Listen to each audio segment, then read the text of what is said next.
Thank you so much for coming. And thank you for your patience. And we apologize for those of you who were unable to get seats. And we apologize for those of you who weren't even able to make it in. The lecture will be broadcast on WPFW, and it will also be broadcast on C-SPAN.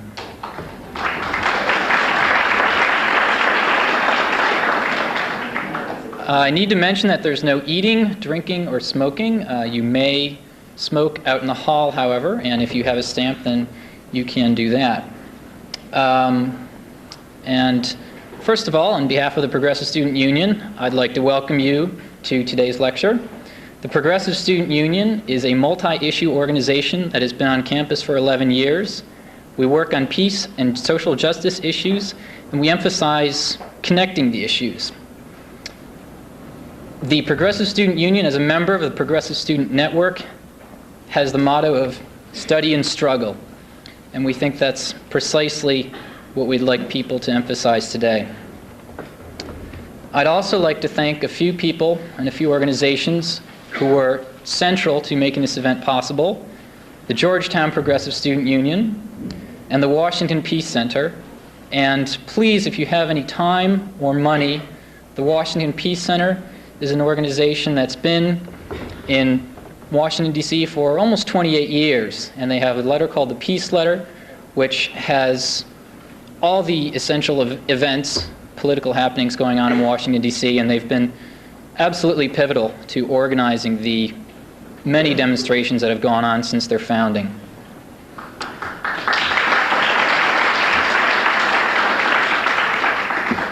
I'd also like to thank the Institute for Policy Studies, who, in addition to the Peace Center and the groups mentioned, did some promotional work for us and has been very helpful.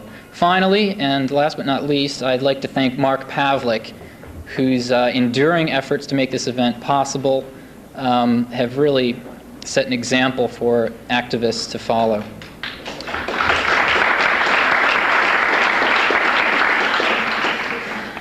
The other endorsing organizations that I will name off briefly are the Asia Resource Center, the American University Peace Studies Program, the Georgetown University Palestine Club, DC CISPIS, NISQA, the Arab American Anti-Discrimination Committee, the Guatemala Health Rights Support Network, Guatemala Health Rights Support Project, the Jewish Committee on the Middle East, Bix Books, Vertigo Books, Middle East Research Information Project, Young Koreans United, and the Korea Resource Information Center. And all these people have literature and tables outside in the hall, and if you haven't looked at them already, please take a minute. Please take a minute to examine the books from Bix, Vertigo, and the South End Press table, which is being staffed by Mr. Pavlik. Some of the announcements. On December 5th, the Progressive Student Union will be hosting an event, a panel discussion on Iran-Contra, BCCI, and the October Surprise, connecting all these to Danny Casolaro. Some of the people on the panel will be Jack Calhoun, the Washington correspondent for The Guardian, Bill Hamilton and Nancy Hamilton, who are the owners of a computer software company, which has a very interesting legal history, and Michael Parenti, a well-known political scientist. Washington, D.C. activists will be gathering for a social on December 6th, and there's information about that available at the Progressive Student Union table out by the elevators. On December 4th, the Progressive Student Union is hosting a movie called Maria's Story, and that's going to be at 7:30, and there's flyers and more information about that available. I have an event from, an announcement from Jewish Committee on the Middle East, that copies of Professor Chomsky's talk today are going to be available through the Jewish Committee on the Middle East. JCOM is the acronym. Dr. Chomsky is on JCOM's advisory committee, as are the Jewish professors at over 150 universities all over the country who support the Palestinian right to statehood and major changes in U.S. Middle East policy. VHS copies will be $20, audio cassettes will be $10, and transcripts will be $3. And there'll be more information about that available. And you'll find a flyer on the way out, and please take a minute to examine that. I have an announcement from Guatemala. Human rights conditions have worsened in Guatemala throughout 1991. 7 human rights monitors have been killed in the past year alone. Between January and June, 371 Guatemalans have been murdered. NISCUA, the Network in Solidarity with the People of Guatemala, urges everyone at this event to sign the human rights petition, and NISCUA will present it to the Guatemalan government. See NISCUA to sign on. Finally, one announcement from Young Koreans United. They are selling pens bought by a number of labor unions in South Korea to raise funds to cover expenses for their trial. The workers have been fighting for 3 years to get back their wages and severance pay for products, which is products from a U.S. company. Please help the union in their historical fight. This is the first time a third world labor union is taking a multinational corporation to trial. Following the talk, there'll be a question and answer period. We ask that you please line up behind the microphone in the aisle, and that you keep your questions brief and precise. Finally, by way of an introduction, I'd just like to offer a few comments.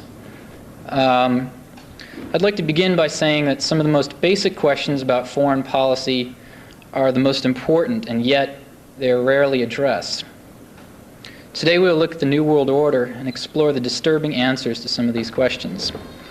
In a speech titled "The Challenge of Building Peace," delivered before the United Nations General Assembly on September 23rd, George Bush said the following: "The New World Order really is a tool for addressing a new world of possibilities. This order gains its mission and shape not from shared interests, but from shared ideals. And the ideals that have spawned new freedoms throughout the world have received their boldest and clearest expression in our great country, the United States. Never before has the world looked more to the American example. Never before have so many millions drawn hope from the American idea. And the reason is simple. Unlike any other nation in the world, as Americans we enjoy profound and mysterious bonds of affection and idealism. We feel our deep connections to community, to families, to our faiths. But what defines this nation? What makes us America is not our ties to a piece of territory or bonds of blood. What makes us America is our allegiance to the idea that all people everywhere must be free. The New World Order's prescription for freedom is clearly a blueprint for intervention. The New Republic, in a recent cover story, defined the fundamental law of the New World Order as follows: when the existing international rules conflict with basic American values, to hell with the rules. And the corollary: the New World Order should be an assertion of American interests and values in the world, if necessary, asserted unilaterally. Where possible, we should act in concert with others. Where not, we should proceed anyway. We are very fortunate today to have Noam Chomsky of MIT here to offer his unique and penetrating analysis of the true nature of the New World Order. His work has ranged from groundbreaking research in the area of linguistics to a variety of books, including Manufacturing Consent, The Political Economy of the Media, Necessary Illusions, Thought Control in Democratic Societies, The Culture of Terrorism, and 2 volumes on the political economy of human rights, and many others. He has combined his fearless criticism of U.S. foreign policy with a role as a tireless activist, working with organizations such as the Jewish Committee on the Middle East, Fairness and Accuracy in Reporting, and the War Resisters League. He has written for numerous publications such as Lives of Our Times and Z Magazine. We in the Progressive Student Union hope today's inquiry will inspire you to become involved with any of the important organizations addressing the terrifying reality of American foreign policy. Please help me in welcoming Noam Chomsky.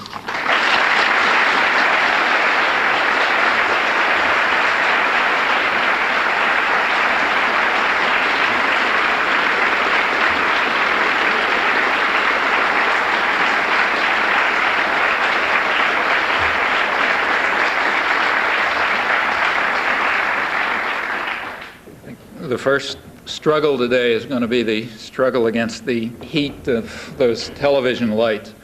In fact, I'll start believing in the miracles of Japanese technology when they figure out a way to televise without roasting the person who's standing up in front. The announced topic was the New World Order, Central America, and the Middle East, which touches quite a few bases. And a title like that leaves essentially 2 options. One option is to speak in general terms about the New World Order, which, as far as I'm aware, is the old world order adapted to changing contingencies, as happens all the time, the most important of these change in contingencies having been about 20 years ago, when the post-war international economic system essentially was torn apart and has been reconstructed. A second option would be to pick some crucial issues, some particular topics, and to use them to illustrate the way the general contours of the New World Order, and that means the Old World Order. Thinking about it, seemed to me that the second tack might be more informative, and in fact almost any current issue could be used because they all illustrate the same essential features of policy, and given U.S. power, U.S. policy has an overriding and often determinative influence. Furthermore, they all illustrate the same aspects of the ideological cover within which policy is presented to us, some examples of which you just heard from our illustrious leader. The two examples that are listed in the announcement, Central America and the Middle East, are perfectly natural ones. Both regions, Latin America and the Middle East, are covered by what has been the long-standing central doctrine of U.S. policy, the Monroe Doctrine, which says in effect that certain regions of the world are U.S. turf. No one else raises their head. No foreign entries, certainly, but crucially no indigenous groups. And if they do, their heads are cut off. If they get out of control, as the Doves like to put it. The Monroe Doctrine was, of course, devised for the Western Hemisphere in a period in less ambitious days. Its meaning for the Western Hemisphere was recently clarified in the Gates hearings. Maybe the only interesting thing that happened in the Gates hearings, as far as I noticed, was a memorandum that was released from December 1984, in which was addressed from Gates to William Casey, the head of the CIA, on U.S. policy toward Nicaragua. And it opened by saying that we have to start talking tough about Nicaragua. Let's stop the pretenses about preventing arms to El Salvador and all of this other nonsense, which is so easily exposed, although I should say the media continued to trot it out when it was useful. Let's talk, we have to start talking tough. And then he said, we have to rid the hemisphere of this regime by any means necessary, any means that we can use, up to bombing. And he pointed out correctly that if we don't accept this commitment to rid the hemisphere of anybody we don't like, we will have abandoned the Monroe Doctrine, which confers upon us that right.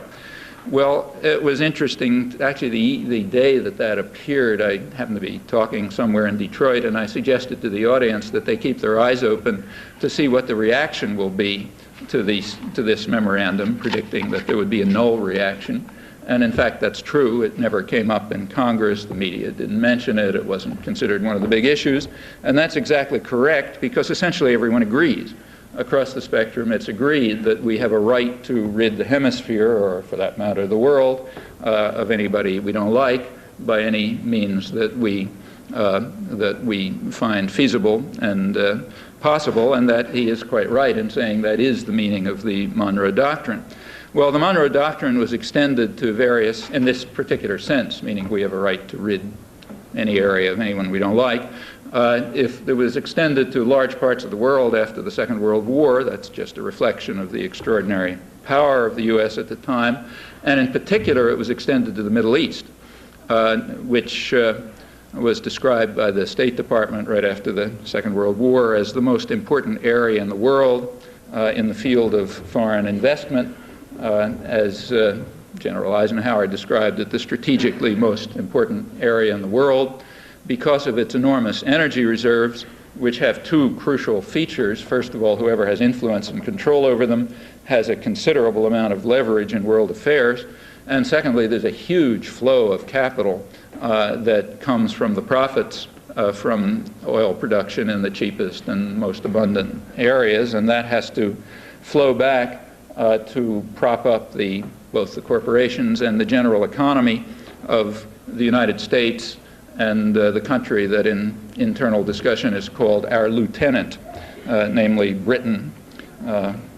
Addition to this is our lieutenant. The fashionable word is partner, as Mike Mansfield put it in the Kennedy years. So we have to prop up the economy of our lieutenant and, of course, ourselves, more crucially, and control over the energy resources and the profits that flow from them is a major factor in that. That's, in fact, discussed in internal declassified secret top planning documents, but it's also very evident in policy. We saw examples of that a few months ago. So in other words, Latin America and the Middle East are these are the obvious areas to discuss if you want to consider the core of American U.S. foreign policy interests. Both areas reveal to us quite a lot about ourselves. The reason is because of our overwhelming influence in Latin America for over a century, in the Middle East for half a century. And what we find there can tell us a good deal about who we in fact are, a topic which should be of interest to any honest person. Well, discussion of Latin America could open, for example, with a Latin American strategy development workshop in Washington, the Pentagon, just a year ago, which involved noted academic specialists and others.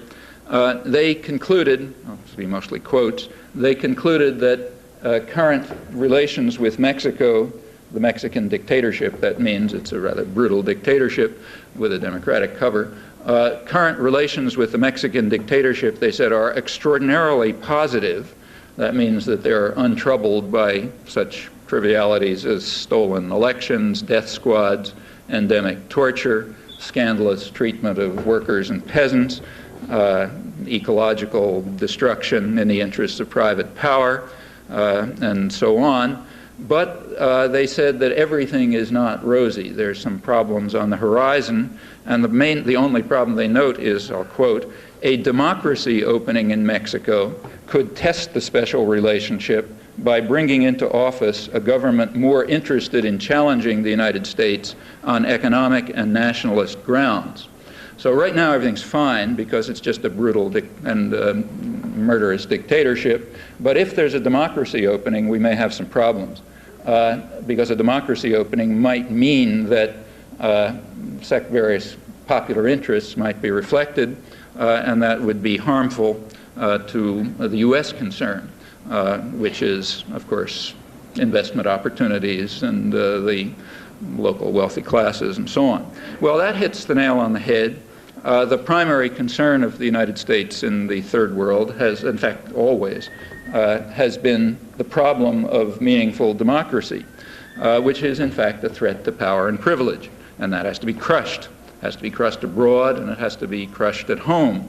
And without understanding that, you understand very little about domestic or foreign affairs, or about American society and culture.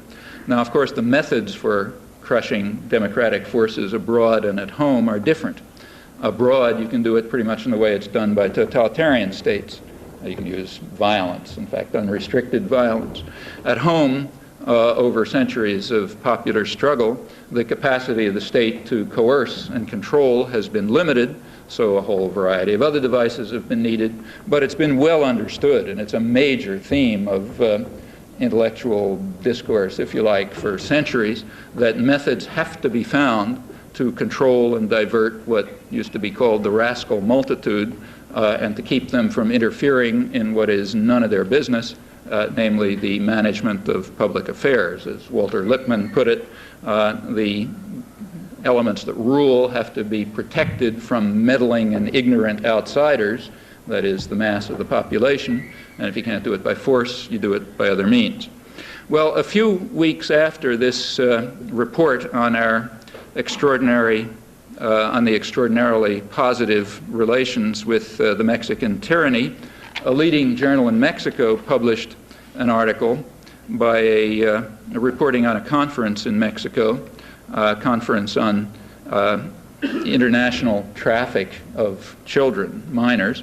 The report quotes a leading researcher at the National University, the Autonomous University in Mexico, from the Institute for Law Research, who writes that every year 20,000 Mexican children are sent illegally to the United States for the use of, for organ transplants or sexual exploitation or various experimental tests.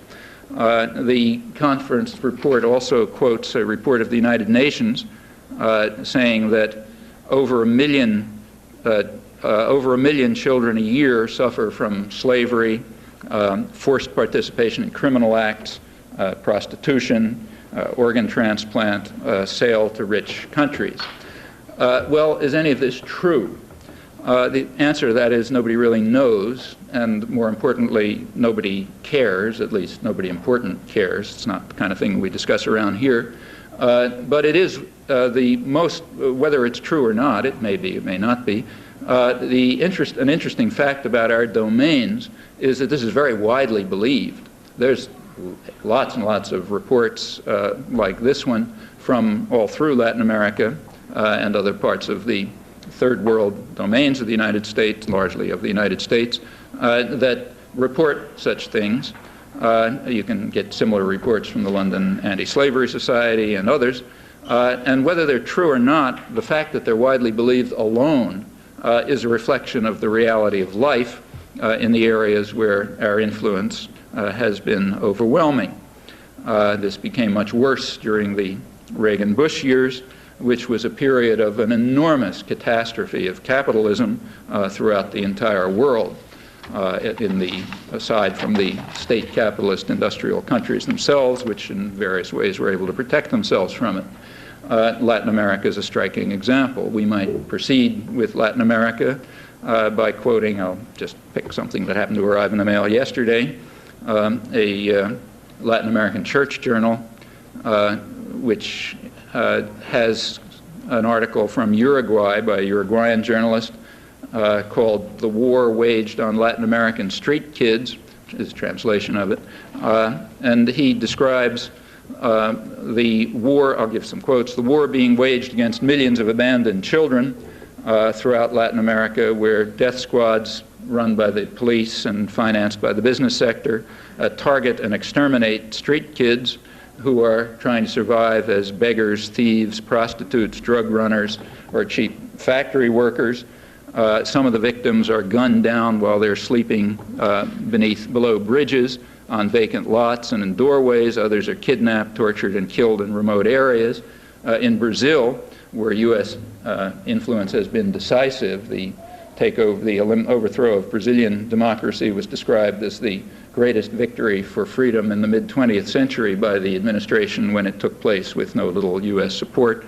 In Brazil, the bodies of young death squad victims are found in zones outside the metropolitan areas with their hands tied, showing signs of torture, riddled with bullet holes. Street girls are frequently forced to work as prostitutes.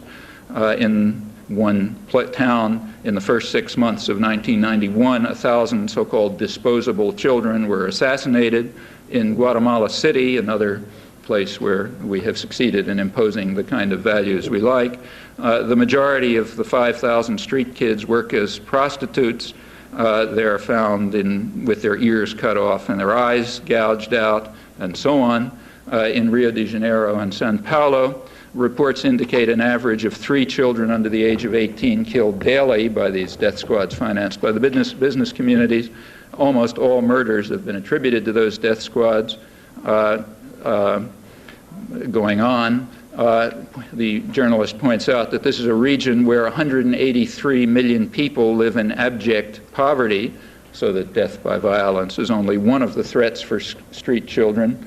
Regional statistics show that every minute 28 children die from hunger. According to UNICEF, 69 million children survive by doing menial labor, robbing, running drugs, and prostitution. In Ecuador, about 100,000 children from age 4 up work 10 to 12-hour shifts in one region in Western-run, mostly U.S.-run corporations. Panama had a system for protection of minors, but the Miners Protective Tribunal buildings were bombed during the 1989 U.S. invasion, rendering work there nearly impossible. Following the invasion, the number of criminal gangs robbing stores in search of food increased. In Peru, 50,000 of the 600,000 children born this year will not survive their first year.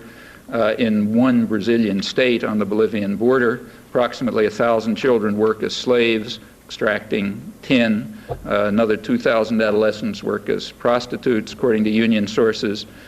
Children work 18 hours a day in water up to their knees and are paid a daily ration of bananas and boiled yucca, reported according to labor union reports. Going on, I won't go on reading it. The journalist ends up saying that until recently, the image of the abandoned Latin American child was of a ragged child sleeping in a doorway.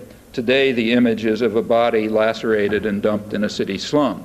Well, we may feel proud of our contributions to this picture of capitalist democracy triumphant in the New World Order, and that's what the New World Order is all about, an intensification of the horrors of the Old World Order.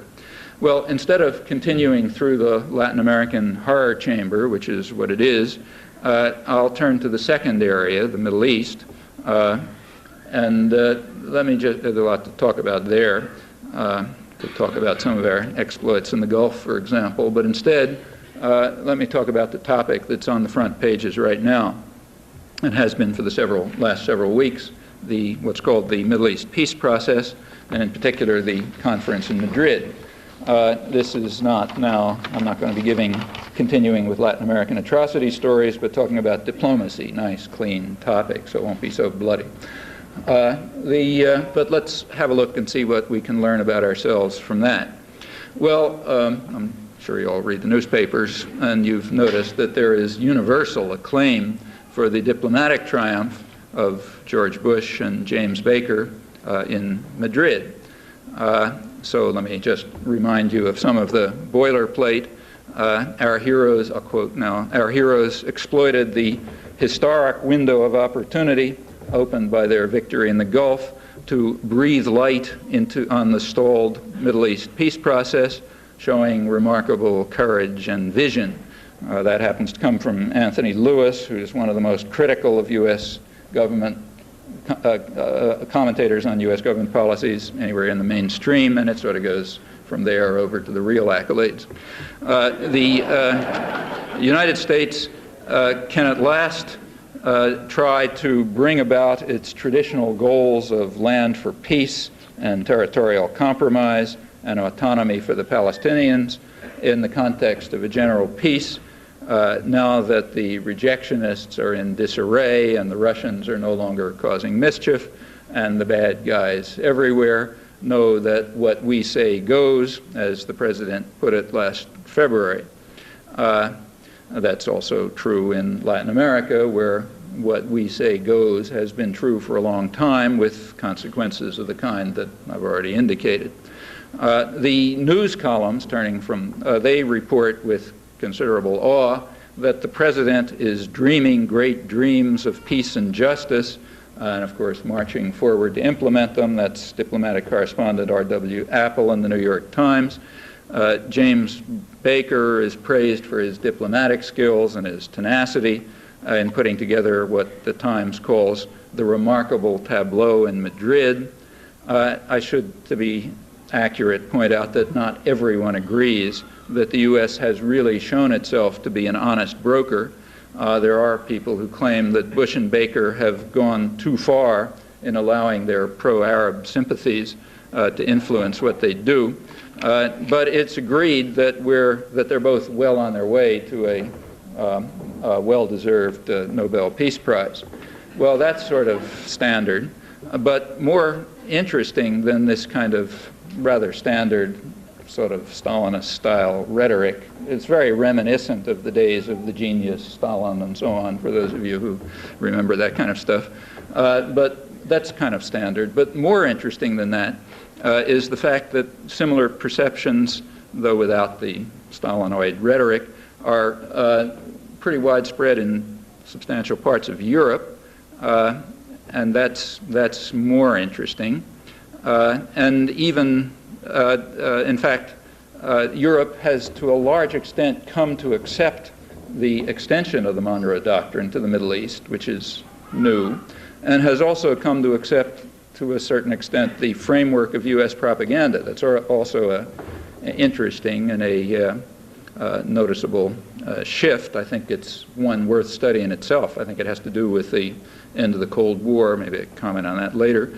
But even more interesting than that is that the euphoria is reaching much further, even to towns and villages in the West Bank and Gaza, where expectations are apparently running quite high.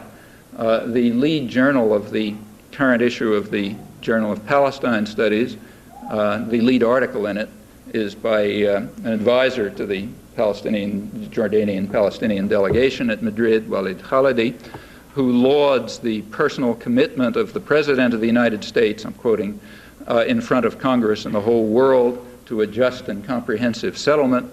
And he's also much impressed by the invigoration of international institutions and the new recognition that we can't go too far with double standards.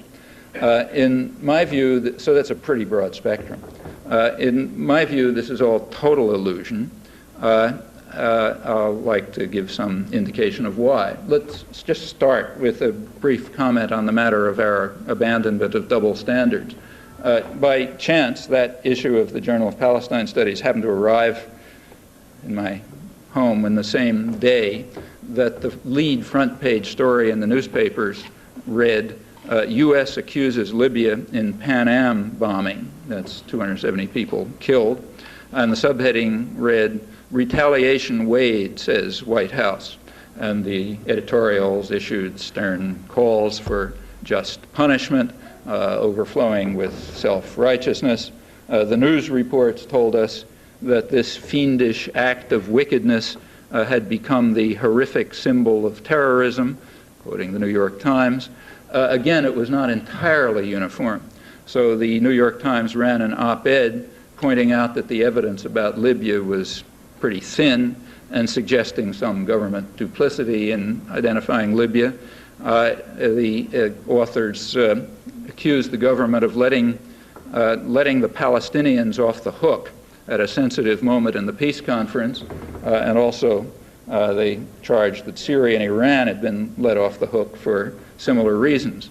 The authors of this article representing the dissidents are Robert and Tamara Kupperman. Robert Kupperman is a leading proponent of what's called low-intensity conflict, author of manuals on how to implement it efficiently, manuals in which he defines low-intensity conflict. Here's the definition. It's the threat or use of force to achieve political objectives without the full-scale commitment of resources. That's to be distinguished from international terrorism, which is defined in U.S. Army manuals as the threat or use of force to attain goals that are political, religious, or ideological in nature.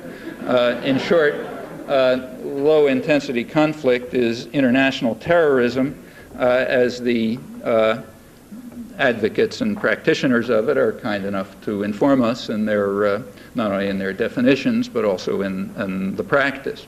So we have a spectrum, then, ranging from those who assumed that the government case against Libya was proven on the obvious grounds that it had been proclaimed, and then on the other extreme, we had skeptics who are leading proponents of international terrorism and think that the case hasn't quite yet been proven and we should go after other favored enemies like Palestinians. So the issue is, should we mete out stern justice to Libya alone or also to other official enemies, and should we use bombing or maybe some other technique? Well, that's what's known as an independent press in a free society. Now, there were some things that were not discussed, at least I didn't see them discussed. For example, one thing not discussed was the worst air tragedy of the decade. That was a bombing of an Air India plane in 1985, which killed 329 people. There's a book by Leslie and Andrew Coburn called Out of Control. which discusses some of the background for this. Apparently, the two people who bombed it were trained in a paramilitary training camp in Alabama. This was supposedly a sting operation that went out of control. The fact that the U.S. had been involved in training the people who bombed it was acknowledged a couple of months later by the Attorney General, Edwin Meese, in India, who sort of promised the Indians we'd be careful to see that that doesn't happen again. But that was not a horrific symbol of international terrorism, and you don't have huge squads of thousands of people, scouring the region to see what sensors you can discover, and so on and so forth. Now, that one I didn't see mentioned, though it's the worst air tragedy of the decade. There was some mention of another air tragedy, the downing of an Iranian commercial jet with 290 people killed. That's also more than the most horrific symbol of terrorism of the decade.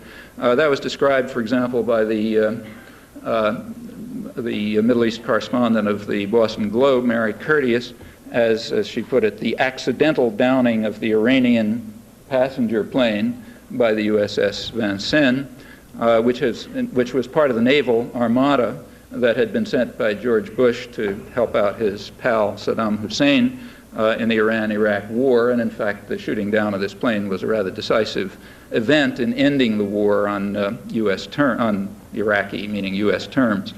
Now, a question one might ask is how the news columns, this is news columns, remember, how can they be so sure that it was an accidental downing? Well, of course, there's an easy answer to that. The U.S. did it, and therefore it follows that it was an accidental downing. Just as U.S. international terrorism is laudable, it's low-intensity conflict, a good thing, not terrorism. However, not everyone agrees. Again, there's a spectrum of opinion. In this case, for example, one of the people who does not agree is U.S. Navy Commander David Carlson, who was the commander of the vessel right nearby the Vincennes, who wrote an article in the U.S. Naval Institute Proceedings in which he describes, I'm quoting it now, how he wondered aloud in disbelief as they watched the Vincennes shoot down what was perfectly obviously a commercial airliner, passenger jet, taking off in a commercial corridor. And his assumption is this was out of a need to prove the viability of its high-tech missile system. Well, the commander of the Vincennes didn't go completely unpunished. The president reacted. He granted him the Legion of Merit Award, along with the officer in charge of shooting down the commercial airliner, for exceptional, I'm quoting from the citation, exceptionally meritorious conduct and outstanding service, and for the calm and professional atmosphere under his command in the Gulf. The shooting down of the airliner was not mentioned in the citation, although that's the only known action of the Vincennes. The media kept a dutiful silence about this, at least at home.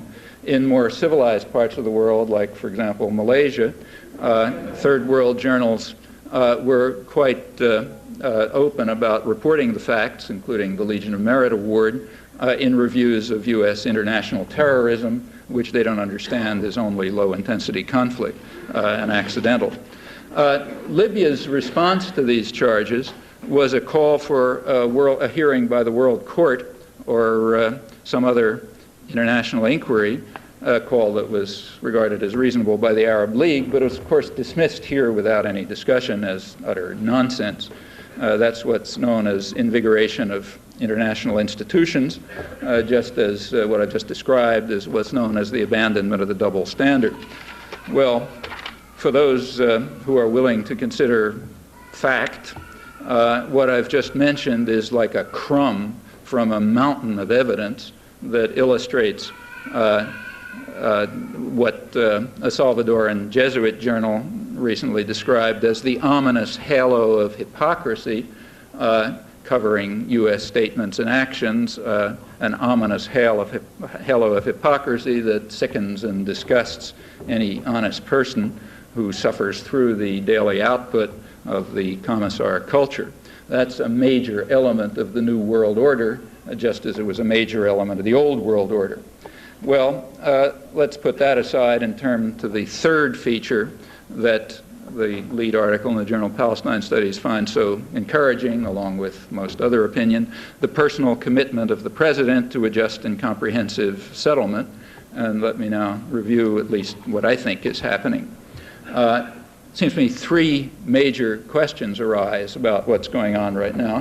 One is, why is it happening now? Why this big diplomatic flurry right now? Two, is there a break with traditional American policy? And three, what about the apparent conflict between the United States and Israel? Well, let's start with the first, why right now? And in fact, we might turn back to page 1 of the Boston Globe, which has that lead story about the U.S. charges against Libya. That's the lead story, and by accident or because they got a subversive in the editorial board or something, there's an adjacent story right next to it, which discusses White House concerns over polls that show that George Bush is falling rapidly because of the problems with the domestic economy. Well, could there be a correlation between those facts? Actually, there could be. The story of the past 10 years, the major story of the past 10 years, is the huge assault against the general public, which you're familiar with, huge transfer of resources from large majority of the public, in fact, to wealthy, privileged sectors, investors, and so on. Now, when a state is involved in policies of that kind, it's necessary to divert the public, the ignorant and meddling outsiders, somehow, so they don't pay attention to what's going on around them. And that's true whether it's a totalitarian state or a democratic state. And there aren't a lot of ways to do this. Two of the ways are to inspire fear of terrible enemies who are about to destroy us, and that's got to be accompanied with awe for our amazing leaders who rise just in time and save us from destruction so that we can once again be standing tall, as Ronald Reagan put it when he succeeded in overcoming the threat to our existence from Grenada, if you can remember that far back. In fact, this is pretty much the story of the last 10 years. Every year or two, there's some fantastic threat to our existence, but then with incredible heroism, our leader somehow beats it down. And that's a natural concomitant of the social policies that are being carried out domestically. You'd find that in any state, just as another natural concomitant is various devices to set sectors of the targeted populations, most of the population, set them against each other so they hate each other and so on, instead of paying attention to what's going on. This is all pretty standard. Well, it's all particularly important right now for several reasons. For one thing, the social and economic catastrophe that resulted from Reagan-Bush programs is getting harder and harder to, kind of put to the side. More and more people see it, and that means that efforts at diversion are needed, and rapid and increasing ones. Secondly, it's also necessary to divert attention away from these foreign policy triumphs that have supposedly shown what great people we are and led to the Bush rhetoric. In fact, every one of them has been a complete catastrophe from the point of view of any human value, at least. That's true of Grenada and Panama, and most strikingly recently the Gulf. It's not too pretty to look at the Gulf after our great triumph there and notice a couple 100,000 corpses, ecological disaster, Saddam Hussein firmly in power, thanks to the support given to him by George Bush and Norman Schwarzkopf, who backed his crushing of the popular rebellions, the Kurdish and Shiite rebellions. In fact, for once, I should say, got to give the press credit, the chief diplomatic correspondent of the New York Times, that's a technical term which means State Department spokesman in the New York Times, Thomas Friedman, had an accurate description of what happened. He said that right after George Bush was out fishing and Norman Schwarzkopf was, patting himself on the back or something, at the time when when Saddam Hussein was sort of authorized to take care of the rascal multitude, the explanation that was given by Friedman expressing the State Department position is that the United States was seeking to restore what he called the best of all worlds, that the best of all worlds would be a takeover by some Iraqi generals who would wield the iron fist, much as Saddam Hussein did in the period up until his one mistake in life, namely when he stepped on U.S. toes on August 2nd, 1990, wield the iron fist as Saddam Hussein had done, much to the satisfaction of the U.S. allies, Saudi Arabia and Turkey, and of course the boss in Washington. Well, that's essentially correct. It'd be a little embarrassing to just restore Saddam Hussein after the fuss, but we need a clone. We got to find somebody exactly like him, and surely we don't want to allow anything as dangerous as a democracy opening in the Middle East any more than we want a democracy opening in Latin America, or for that matter in the United States. And if the way to block it is by supporting Saddam Hussein's iron fist, well, you know, in the interests of what's called pragmatism, that's what we have to do. Pragmatism is a nice technical term that means doing anything you feel like for your own interests, and therefore we pursue pragmatism, and that overcomes even our high moral commitments to human rights and so on and so forth. Well, so there is a need to divert attention, but still it leaves a kind of a bad taste. I mean, maybe the smart guys understand that this is the right thing to do, but the population, having been aroused to considerable hysteria over the need to destroy the beast of Baghdad, has a kind of a tough time figuring out these subtle points about why we're supporting him while he's massacring everybody in sight. So you got to overcome that somehow. There also are regional problems. The Arab tyrannies that lined up in the Gulf Crusade, these are what the British imperialists in their day called the Arab facade that manages the local oil system in the interests of the imperial powers. The British view was that we should veil absorption of the colonies behind constitutional fictions such as buffer state or sphere of influence and so on. But of course, as Lord Lloyd George put it when complimenting the British on blocking a disarmament, international disarmament agreement, he said we have to reserve the right to bomb the niggers. That's the sort of bottom line. So we reserve the right to bomb the niggers, but you got to have this Arab facade out there that, you know, you sort of pretend are countries, but they're actually managing the local wealth for you.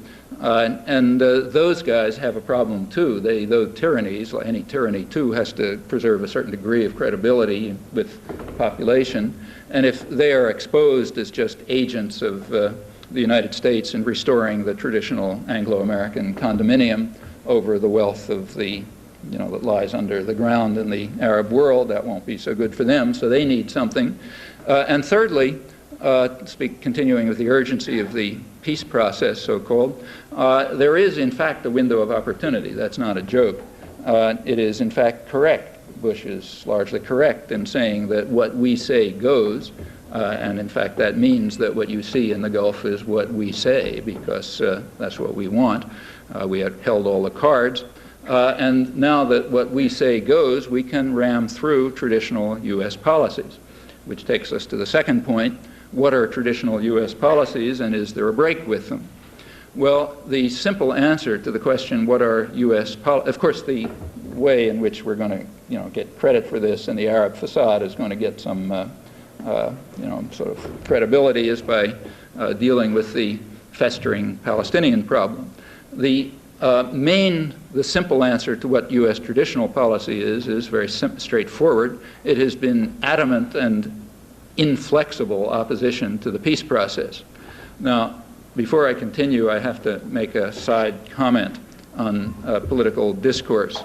Every term of political discourse has two meanings. It has a dictionary meaning, and it has what we might call the PC meaning, the politically correct meaning, that is the meaning that's used to advance power ends. And they're always different. So, for example, terrorism in the dictionary meaning is what the Army Manual says, the threat, the use or threat of force to advance political ends. But in the PC meaning of the word, international terrorism is the threat or use of force to implement political ends when it's carried out by others, not when it's carried out by the United States or client states. Then it has another name. It's called retaliation or defense of freedom or something like that. The same is true of the term democracy. There's a dictionary meaning in which a state is democratic, society is democratic, to the extent that the population has some meaningful way of participating in managing their own affairs. But then there's the PC meaning, in which democracy means the rule by elements that appreciate the transcendent needs of those who own American society and therefore must govern it. I borrow one of the favorite maxims of the founding fathers. That's the principle on which the country was founded, and only those who understand that are capable of participating in democracy in the PC sense. Well, the same is true with the term peace process. There's a dictionary meaning in which the peace process means something like efforts to advance peace, and then there's the PC meaning in which the peace process refers to whatever the U.S. happens to be doing at the moment. If what the U.S. happens to be doing at the moment is undermining the peace process and barring the peace process at every turn, that's the peace process. Actually, it's all quite simple once you understand the rules. The reason for institutions like universities is to teach you the rules, so don't forget to do your homework. But once you figure all this stuff out, you can play the game rather well. Well, breaking the rules and keeping to English instead of PC language, the traditional U.S. policy has been, as I said, rigid opposition to the peace process. Rigid, inflexible, invariant opposition to the peace process, which is why it never gets anywhere. You can see this very clearly if you just look at the more or less irrelevant factual record. The record is irrelevant because it's not politically correct. It teaches the wrong lessons. But let's look at it anyway. If you look at the, for example, you could start with the UN General Assembly. The UN General Assembly has a vote they meet every winter, and they have a vote every year on advancing the peace process. I won't run through the whole record, but the last one was December 1990, when the vote was 144-2, United States and Israel, and that's the way it is all the way back. It's always something like that, you know, N to 2, where N is everybody who wasn't asleep that day or something like that. And 2 is the United States and Israel. Sometimes it varies a little. In 1989, it was 151-3 for completely unexplained reasons. Dominica joined with the United States and Israel. Maybe somebody has some insight into that.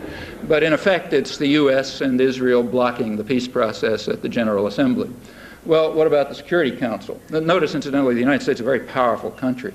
That means when the U.S. vote, if there's a vote at the General Assembly, which is, let's say, 160-1 and so on, and things like that happen pretty commonly, if the one is the United States, it's vetoed.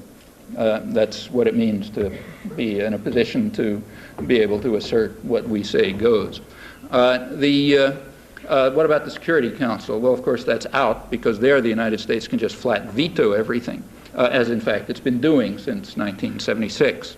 In 1976, first major U.S. veto, there was a resolution which called for, I'll quote it, a settlement, a peace settlement on the pre-1967 borders, Arab-Israeli settlement. That means the internationally recognized borders, with guarantees for the sovereignty, territorial integrity, and political dependence of all states in the area, and their right to live in peace within secure and recognized boundaries, including Israel and a new Palestinian state in the West Bank and Gaza. That was introduced to the Security Council by Jordan, Syria, and Egypt. It was backed by virtually the whole world. It was publicly backed by the PLO. According to Israel, the current president of Israel, Chaim Herzog, who was then UN ambassador, it was not only backed by the PLO, but actually prepared by the PLO, another example of their terrorist past. It was vetoed by the United States. It is therefore out of history. Try to find it in records of the peace process or documentary collections and so on. In short, it's just not politically correct. There have been, the same thing happened in 1980, but in effect the Security Council is ruled out as an agency for advancing the peace process. The United States, there have been a series of other proposals rejected by the United States. and Israel's opposed to them, many others. I won't run through the record. Now, the U.S. is a very powerful country, so we can block a proposal by just saying no, period. Israel's less powerful, and therefore they have to be a little more vigorous in their opposition. So in the case of the 1976 Security Council resolution, while the U.S. just vetoed it, Israel reacted differently. They reacted by bombing Lebanon, killing about 50 people in a raid that was described quite openly, and in fact even reported as having not a reaction to anything, which was not exactly correct. It was actually retaliation against the United Nations for considering this resolution. And in 1980, when Saudi Arabia announced the so-called FAD plan, which again sort of along the same lines, most of those plans are along the same lines, Israel reacted, according to the Israeli press, by sending phantoms, which probably means nuclear-armed phantoms, over the oil fields. And the Hebrew press pointed out that foreign intelligence agencies are digging into their files to look up their records on the capacity of Israel to destroy the oil fields, meaning push too far, things we can do. Well, that's the way a smaller and weaker country has to respond. The U.S. is just simpler. We just say no, and that means it's off the agenda and it's out of history, if you have a well-disciplined commissar class at least. Well, this problem continued through the 1980s. Yasser Arafat, for example, kept annoying everybody by calling for negotiations with Israel leading to mutual recognition. This required considerable acrobatics in the doctrinal institutions. So, for example, let's take a typical case. The current chief diplomatic correspondent of the New York Times, again, Thomas Friedman, who was Jerusalem correspondent then, he had to do things like, say, if headlines in the Israeli press said Arafat offers negotiations, Peres, supposed to be the dove, says no, there had to be an article by Thomas Friedman a couple of days later saying the Israeli peace movement has never been more distraught. There are no Palestinians to talk to. Interview with Shimon Peres saying, if only there were some Palestinians as beautiful as we are, we could settle all of this, but unfortunately they're all terrorists who won't talk to us. And that routine went on year after year. The New York Times even refused to publish, not only refused to publish the facts, but even refused to publish letters referring to the facts, and occasionally even went as far as writing to correspondents, explaining that they were not going to allow letters on it. Actually, some of those are around. It was all done quite brilliantly. The result was to craft a version of history which has no relation whatsoever to the facts. Actually, it has a relation to the facts for the logicians in the audience, the relation of contradiction, but apart from that has no relation to the facts, but does have striking utility for power. And that was achieved in a manner which would have be much admired by any totalitarian state. Now, there are reasons for this. There are reasons why the United States has been constantly opposed to the peace process. It has two features that the United States will not accept. One is it calls for an international conference. And remember, the Monroe Doctrine has been extended to the Middle East long ago. It's too important to allow anybody to interfere. That's U.S. turf. Nobody's allowed in, so no international conference. Two, every call for all international efforts to advance the peace process have at least a rhetorical commitment, whether anybody believes it or not, but they have some rhetoric about self-determination for the Palestinians, and that's unacceptable to the United States, not because the U.S. has anything particular against the Palestinians, they basically don't exist, but because that would entail Israeli withdrawal from the occupied territories, and it's been U.S. policy that they should essentially maintain continued control over those territories. So therefore, for those two reasons, the U.S. has always blocked the peace process. Now, turning to Madrid, you'll notice that it overcomes these two defects. It's completely unilateral. Nobody else is allowed in. Actually, to be more precise, Gorbachev was invited in, but that's because he is the completely powerless leader of a non-existent state, and therefore he could provide a certain kind of propaganda cover and people could talk about an international conference. But anyone who had even met the minimal condition of existence would not be allowed in. Secondly, you'll notice again that there were nothing for the Palestinians. In fact, that's built into the very structure of the conference. They are part of a joint Palestinian-Jordanian delegation, which is the traditional U.S. policy that there is no independent Palestinian nationalism, hence no issue for them to talk about. And the outcome of both that meeting and any aftermath will be determined by U.S. policy. So going back to that, what is U.S. policy? Well, here you can find out, actually. There's the U.S. government has been kind enough to inform us. There's a public record. Can't find it in the media as far as I'm aware, but it's there. You can pull out the documents. Some of it is even in the media occasionally. The U.S. position was made very clear in fall of 1989 by James Baker with what was then called the Baker Plan. The Baker Plan then had to do with negotiations between Jordan, Israel, and Egypt, with some Palestinians who we like allowed in. And Baker presented 5 points, and the 5 points were that, you can read them in the State Department bulletin, that one point was directed to the Palestinians. It said that any Palestinians who are permitted in by their overseers, the United States and Israel, will be permitted to discuss one topic, namely implementation of the so-called Shamir Plan.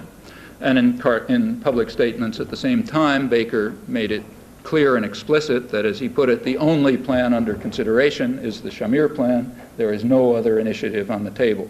So we want to find out what U.S. policy is. We turn to the Shamir Plan, which is in fact the Shamir-Peres Plan, the coalition plan of the Labor-Likud government, two major parties in Israel, which had been put forth in May and was now endorsed. And the Shamir-Peres plan has, actually the Shamir-Peres-Baker plan has three basic principles. Principle one says there can be, I'm quoting it, there can be no additional Palestinian state, meaning there already is a Palestinian state named Jordan, and if Palestinians and Jordanians and the rest of the world don't agree, that just shows they're kind of, anti-Semites or ignorant Arabs or something like that. So there's no issue of Palestinian self-determination. There already is a Palestinian state, that's Jordan, and there can't be an additional one. Point number two says there can be no change in the status of the occupied territory, they don't call it occupied, of the territories, meaning Gaza Strip and West Bank, except in accordance with the basic guidelines of the government of Israel, which bar any form of Palestinian self-determination. Point number three says no PLO, meaning Palestinians can't pick their own negotiation or representatives even to sign a capitulation.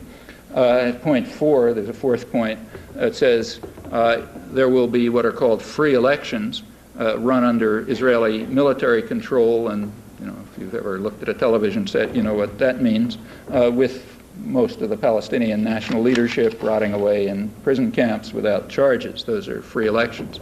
So that's it. That's the Shamir-Peres-Baker plan. Nothing much has changed. Sometimes it's called autonomy. That's the current term for it. In the Israeli press, more honest than here, one of the leading and most respected Israeli journalists, Danny Rubenstein, right in the mainstream and no particular dove, recently, just a couple of weeks ago, described autonomy as the kind of autonomy that exists in a prisoner of war camp, where the prisoners are autonomous, I'm quoting it, where the prisoners are autonomous to cook their own meals and run cultural events. Furthermore, he went on to say the autonomy is exactly what the Palestinians have now, namely the right to run their own services. And there's a reason for that, he explained. He's pointed out that even the most extreme expansionists, Greater Israel enthusiasts, don't call for literal annexation of the territories, because that would have a problem associated with it. It would mean you would have to extend to the territories Israeli law, including the minimal services that are provided for the second-class citizens of Israel itself, the Arab citizens. And he said that'd probably bankrupt the treasury, and he estimates would probably double the income in the territories. So it's much more efficient just to have heavy taxation, but to provide nothing in return under autonomy, namely the autonomy of a prison camp. Well, that's what is being offered now, exactly as it was offered at Camp David. That's why it's so praised in the United States. Well, looking back, there's a history to this. somebody stop me if I go on too long, but I'll give a little bit of history. It's worth looking at. U.S. policy has undergone some changes. From 1967 to 1971, U.S. policy was right in the mainstream. It called for implementation of what was then the international consensus, which meant a political settlement on the pre-June 67 borders, with the wording that I just read. That was actually drawn from the resolutions of the time, reiterated in 1976. Territorial guarantees and security and right to live in peace and so on and so forth. At that time, there was nothing for the Palestinians. Okay? They weren't part of it. It was just a settlement on those borders. Official U.S. policy said that there might be minor territorial adjustments which would furthermore be mutual. Minor and mutual territorial adjustments just to fix things up, but that was the position. In February 1971, a problem arose. President Sadat of Egypt offered a peace treaty in those terms, virtually identical with the terms of official U.S. policy. Israel rejected it, looking for bigger, that was under the Doves, incidentally, the Labor Party, looking for broader territorial gains, and the United States had to decide whether to pursue its own policy or to change that policy. Now, it was a kind of an internal bureaucratic conflict. Henry Kissinger won out. He was then National Security Advisor, and pursued his policy, which was what he called stalemate, keep things the way they are, no peace treaty. Israel responded to Sadat's offer by recognizing it as a genuine peace treaty. The U.S. backed the rejection. That's a big split in change in U.S. policy. Actually, coincidentally, that happens to be the month in which George Bush appeared on the national scene as UN ambassador, although he had nothing to do with the policy, and probably any more than he does now. But ever since then, the U.S. policy has been flatly rejectionist. And separated from the rest of the world in the manner that I described. Now, from 71 to 73, that was a period of, for those of you who know this history, of great triumphalism, both in the U.S. and Israel. The assumption was that Israel had overwhelming military power. You could disregard the Arabs altogether. As the former chief of military intelligence in Israel, Yehoshaphat Harkabi, now a Dove incidentally, as he put it at the time, war is not the Arabs' game. They don't know which end of the gun to hold, so we can just keep the stalemate. And Kissinger accepted that, so there was no need to respond to Sadat's offers or anything. Now, in October 1973, those illusions were shattered. Turns out they did know which end of the guns to hold. It was a kind of a near thing. Policy had to shift. Kissinger, who is incidentally no great genius, does understand things like violence. He had a pretty good understanding of that, and he could see that that Egypt had it. So therefore he had to pay attention to them, and therefore U.S. policy shifted, and it shifted in the perfectly natural way, since Egypt could not simply be dismissed as a basket case. The thing to do was to incorporate it into the U.S. system, that is to accept Sadat's actually long-standing offers to turn Egypt into a U.S. client state and to remove it from the conflict. That's the major Arab military force, and if you remove it from the conflict, you've essentially eliminated the only Arab deterrent, which means that Israel is then free to continue to pursue the major policies which the U.S. supports and pays for, namely integrating the occupied territories and attacking its northern neighbor, Lebanon. Well, that is the Camp David Agreement. The Kissinger's shuttle diplomacy was culminated in the Camp David Agreement, which had exactly these properties. And that was quite obvious at the time to anyone who was willing to look at the facts without ideological blinkers, and it's incidentally conceded in retrospect. It's called ironic. Ironic is another one of those technical terms which refers to the predictable consequences of intended U.S. actions which happen to conflict too radically with the professed values. So that's what's called ironic in the political science literature and so on. And that's a term that applies very broadly to almost everything. So that was ironic, but as I say, it was obvious to any 10-year-old at the time. And as I say, it's now conceded. Well, that's exactly what Israel did, of course, with huge U.S. aid. The Carter administration raised aid to the stratosphere so that Israel could, in fact, continue to do this with the Arab deterrent removed. Well, then comes the invasion of Lebanon. Actually, there was one in 78, another in 1982. its purpose was to destroy the moderates in the PLO. That was, again, conceded. That's widely conceded and pointed out at the time, not even conceded, proclaimed in the Israeli literature. General Harkabi pointed out that this was a war for the West Bank. The problem was PLO moderation. They kept making these annoying demands for negotiations leading to mutual recognition and so on, and that's no good. We want them to go back to terrorism, like shooting down planes and that kind of stuff. Then they're easy to deal with. The point was actually put rather well by the editor of the New Republic, Martin Peretz, in a speech in an interview in Israel right on the eve of right before the 1982 invasion. He advised Israel, I'm quoting, to administer to the PLO in Lebanon a lasting military defeat that will clarify to the Palestinians in the West Bank that their struggle for an independent state has suffered a setback of many years. Then the Palestinians will be turned into just another crushed nation like the Kurds and the Afghans, and their problems, which are beginning to be boring, will be forgotten. Well, it's possible that with regard to the Afghans, that if you go to some of the more extreme Stalinist elements in the Communist Party bureaucracy, you could hear similar comments on the Afghans back in those days. And I should say that Peretz's comments on his attitude toward the Kurds do rather accurately capture U.S. policy toward them, as we've just seen again. Well, that's U.S. policy. It stays like that until today. Now there's a spectrum, as always. There are the hawks and the doves, so let's look. According to the hawks, the Palestinians deserve nothing like other crushed nations. And then there's the doves, and here, a good example is Thomas Friedman again. On the occasion of his receipt of the Pulitzer Prize for his reporting in Israel, he had several interviews in the Israeli press, where he advised Israel to run the occupied territories in the manner in which they run South Lebanon.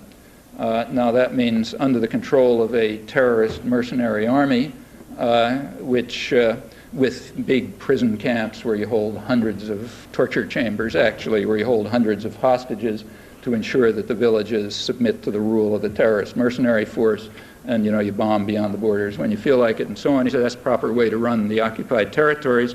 However, remember that this is a dove speaking, so his position is you should give the Palestinians something, right? And what he actually said is,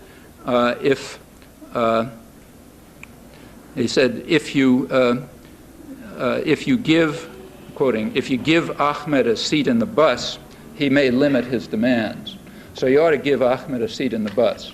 Well, again, you could imagine somebody, maybe there's some, Nazi somewhere who's advising the Syrians that they should run what is now Israel, the way they run the Bekaa Valley in Lebanon, but they should give Jaime a seat in the bus because then maybe he'll limit his demands. That would be the doves.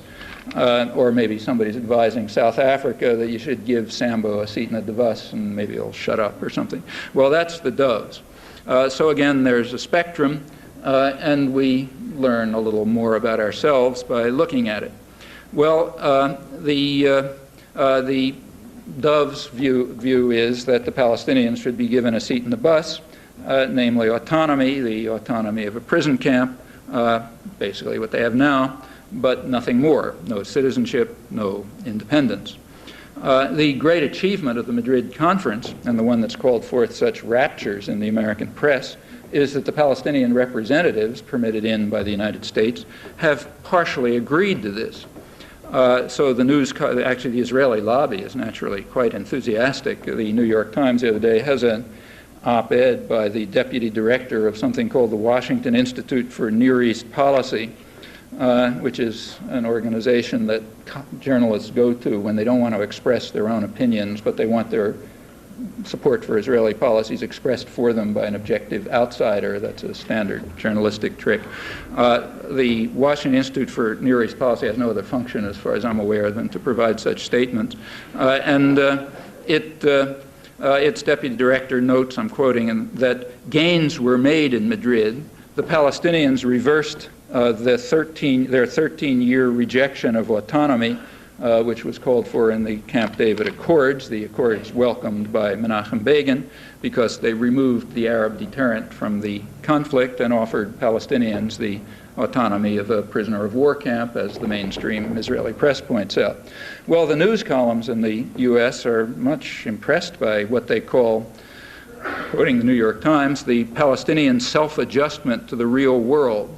That is, the acceptance of a period of autonomy under Israeli domination, during which Israel can establish the facts of permanent domination with enormous subsidies from U.S. taxpayers.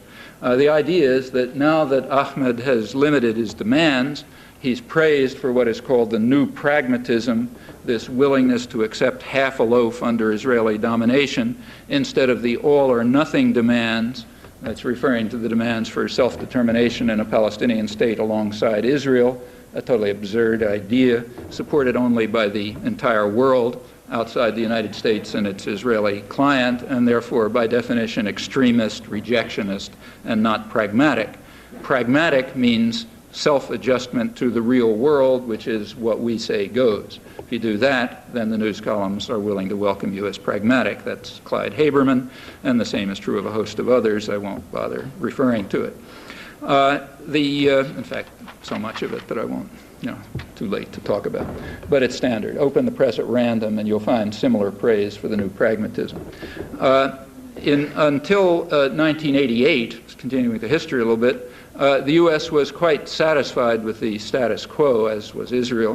In 1988, the Intifada was beginning to raise some costs, costs for Israel to control it, costs for the U.S., which in fact was becoming something of a laughingstock internationally because of the increasingly desperate insistence that the Palestinians were not repeating magic words produced by George Shultz for them to say. It became a joke, in fact. So the U.S. made the obvious decision to pretend that the Palestinians had capitulated and impose upon them the U.S. position, say, okay, they accepted our position. There's actually a name for that in the diplomatic literature. It's called the Trollope ploy, referring to Trollope. This was done by the Kennedy administration, who you remember were big intellectuals, so they referred to things like novels. And the references to Trollope novel where the heroine interprets a meaningless gesture by, the hero or whatever as an offer of marriage. So the trick is, if you're really stuck in a diplomatic corner, what you should do if you have enormous power and control over the world information system is pretend that the other guys accepted your demands and then stick them with it and count on the media and the academic scholarship and so on to say, yeah, they capitulated to your demands.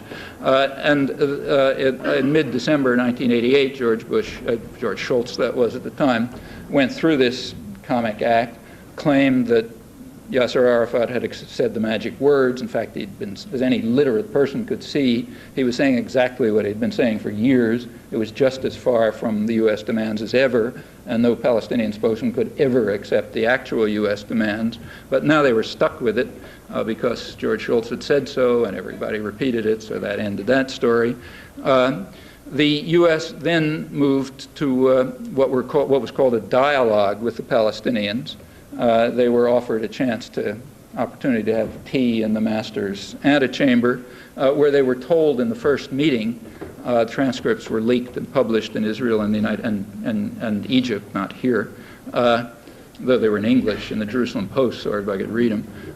The transcripts of the first meeting, the U.S. told Palestinian representatives that they should understand two things. One, there would be no international conference, so forget about that. And two, they should call off the Intifada, or what the U.S. described as the riots, which we regard as terrorism against the State of Israel. So in other words, go back to the previous status quo and forget about any political settlement, and then we'll agree to talk to you.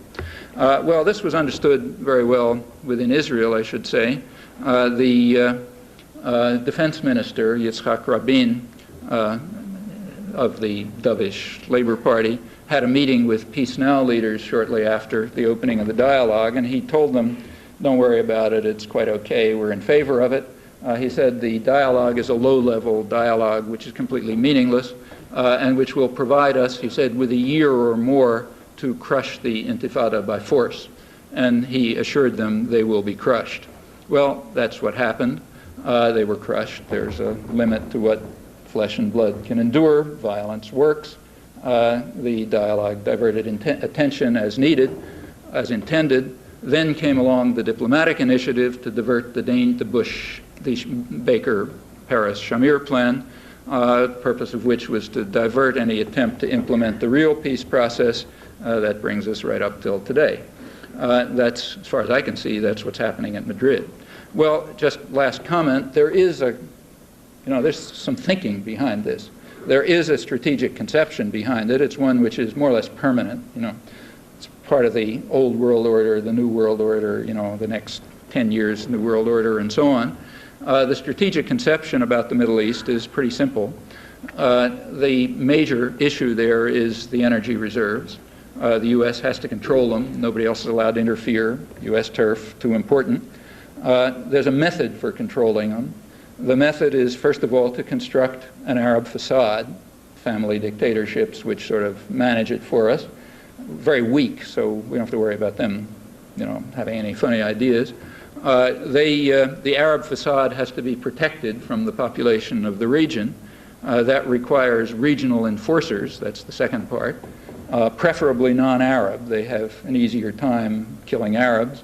So that's Turkey, Iran, Israel, Pakistan provides kind of Praetorian guard for the Saudi elite and so on. It's what Ben-Gurion used to call a periphery pact. So there's this regional enforcer system, and then in the background are the guys with the real muscle, U.S. and Britain, in case things get out of control. That's the system. And that doesn't change very much. Now, anyone who contributes to this system has some rights.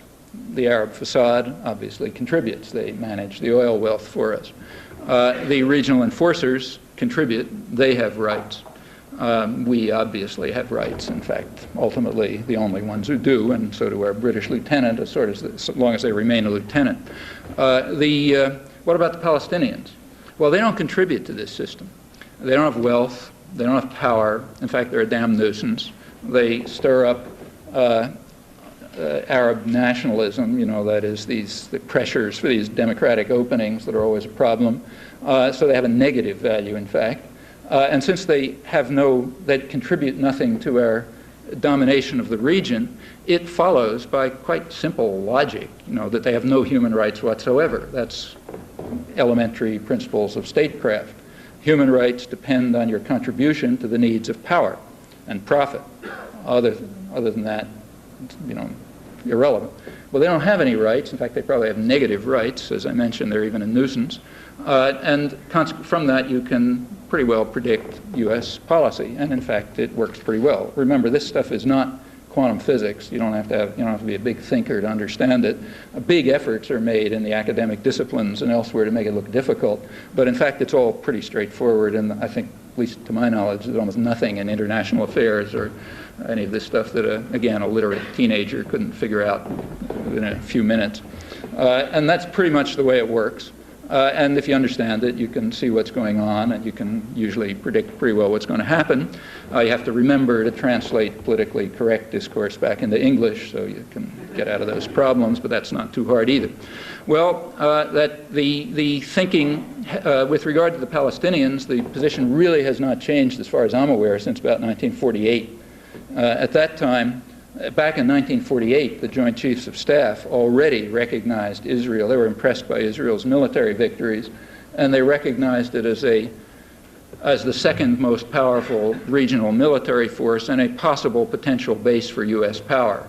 That relationship then got established in later years that there's no time to discuss. There was also a discussion of the Palestinians. The Israeli foreign records show it. The U.S. didn't talk about them much and didn't care about them. But the foreign ministry in Israel, Moshe Sharet's foreign ministry, this is incidentally the Doves, pointed out that in their internal records that the Palestinians, they said, they will be crushed, they will be dispersed like human waste and join the most impoverished masses in the Arab world. So there's no worry about them. As Martin Peretz put it, they're just another crushed nation like the Kurds, and therefore there's nothing much we don't have to pay much attention to them. That's been the policy ever since. And as I just mentioned, that was Yitzhak Rabin's statement to the Peace Now leaders in February 1989. He assured them that they will be broken. Well, will they be broken? Actually, the answer doesn't lie in the Middle East. It lies in the hands of those who are funding the operation. There is certainly no hope in the president, any faith in the president's noble intentions or other illusions. Rather, it's necessary to do some other things. First one is to clear away the mountains of rubble that conceal the events of history, not only in this case, but in almost every other one, to view what's happening without any illusions, and to create public pressures that can put an end to the extreme rejectionist policies that the United States has been pursuing virtually alone in the world. If we're honest, we will also be able to see that this is true in Central America, and indeed throughout the subject domains generally, what is euphemistically called the South. The president is right to a degree when he says that what we say goes. What remains to be determined is what we choose to be. Thanks.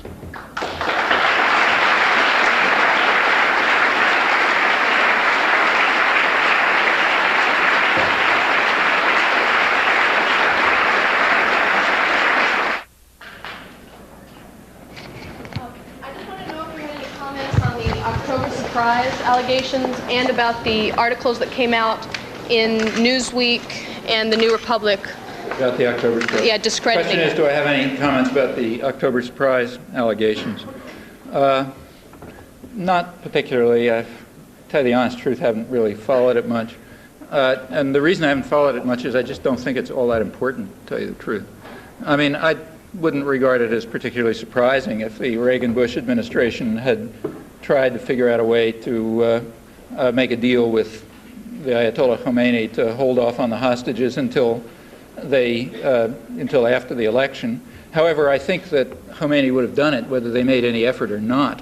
I think that Reagan and Khomeini, you know, Reagan didn't exist, but the people around Reagan and Khomeini probably recognized each other as the kind of folk who can do business with each other. You know, they're the kind of guys we like. They didn't particularly like Carter, who wasn't all that different, but had these annoying characteristics of coming out with sermons about human rights and so on, which didn't have a lot of effect in policy, but kind of were irritating. The Reagan-Bush people were just straight, just straight thugs. They get along with each other just fine, and it would have made a lot of sense for Iran to deal with them rather than Carter. So whether the allegations are true or not, I don't think they would have had a lot of effect on anything that happened. As to their possible connection to the, nor do I find it in the least surprising that people should try to steal elections. I mean, that's just standard. Everybody tries to do that. So I don't understand maybe I'm missing something, but I don't understand what the importance of the issue is. If it's supposed to have something to do with with the sale of U.S. arms to Iran via Israel, that's almost certainly false, because there's a real logical problem there that you have to deal with, quite apart from what the facts may be. So suppose we grant the whole story. Suppose we grant that, William Casey or somebody made a deal with the Ayatollah to hold back on the hostages, and in return the U.S. was going to send arms to Iran. So let's say we believe that for the sake of argument. Okay, Ayatollah Khomeini holds up his end of the bargain, the hostages are held, Reagan comes in. Now then, we ask the following question: why does the U.S. send arms to Iran? I mean, that was what it was supposed to explain, but it doesn't explain it. We still have to ask, why did the U.S. send arms to Iran? Was it because they made a promise? They're so honorable that if they made a promise to the Ayatollah Khomeini, they got to live up to it. Well, we can put that one aside. Is it they're afraid that the Ayatollah Khomeini is going to go to the New York Times and say, hey, these guys made a promise and they didn't live up to it? Well, you can forget about that one. In fact, there's no reason why they should have lived up to it. But it's true that they did send arms to Iran via Israel, and this can't be the reason. And just to close the story off, we know the reason. The reason was explained very clearly 10 years ago in the public record, in fact. I actually have a book about it. It came out about 10 years ago that, quote, had a lot of stuff about it from the public record. There were no hostages around. It had nothing to do with hostages. And the story was explained by the top Israeli officials who were involved. Uri Lubrani, who was the essential mounted to the ambassador to Iran, David Kimchi, who was the deputy director of Mossad. In fact, all the guys who later surfaced in the Iran-Contra story, which was mostly a cover-up, and they explained the reasons straight out, and they were perfectly coherent and standard, and in fact normal. They said that where they're sending arms, the U.S. is sending arms to Iran via Israel in order to try to overthrow the regime. The U.S. didn't particularly like the regime. It wanted to restore, nor did Israel. They wanted to restore something like the Shah. We need an iron fist in the kind of hands we can trust, like generals. And there's a standard way to overthrow a civilian regime that you don't like, and that is to send arms to the military. I mean, after all, who's going to overthrow the regime? You know, I mean, not civil rights workers. You know, the people who will overthrow the regime are the military.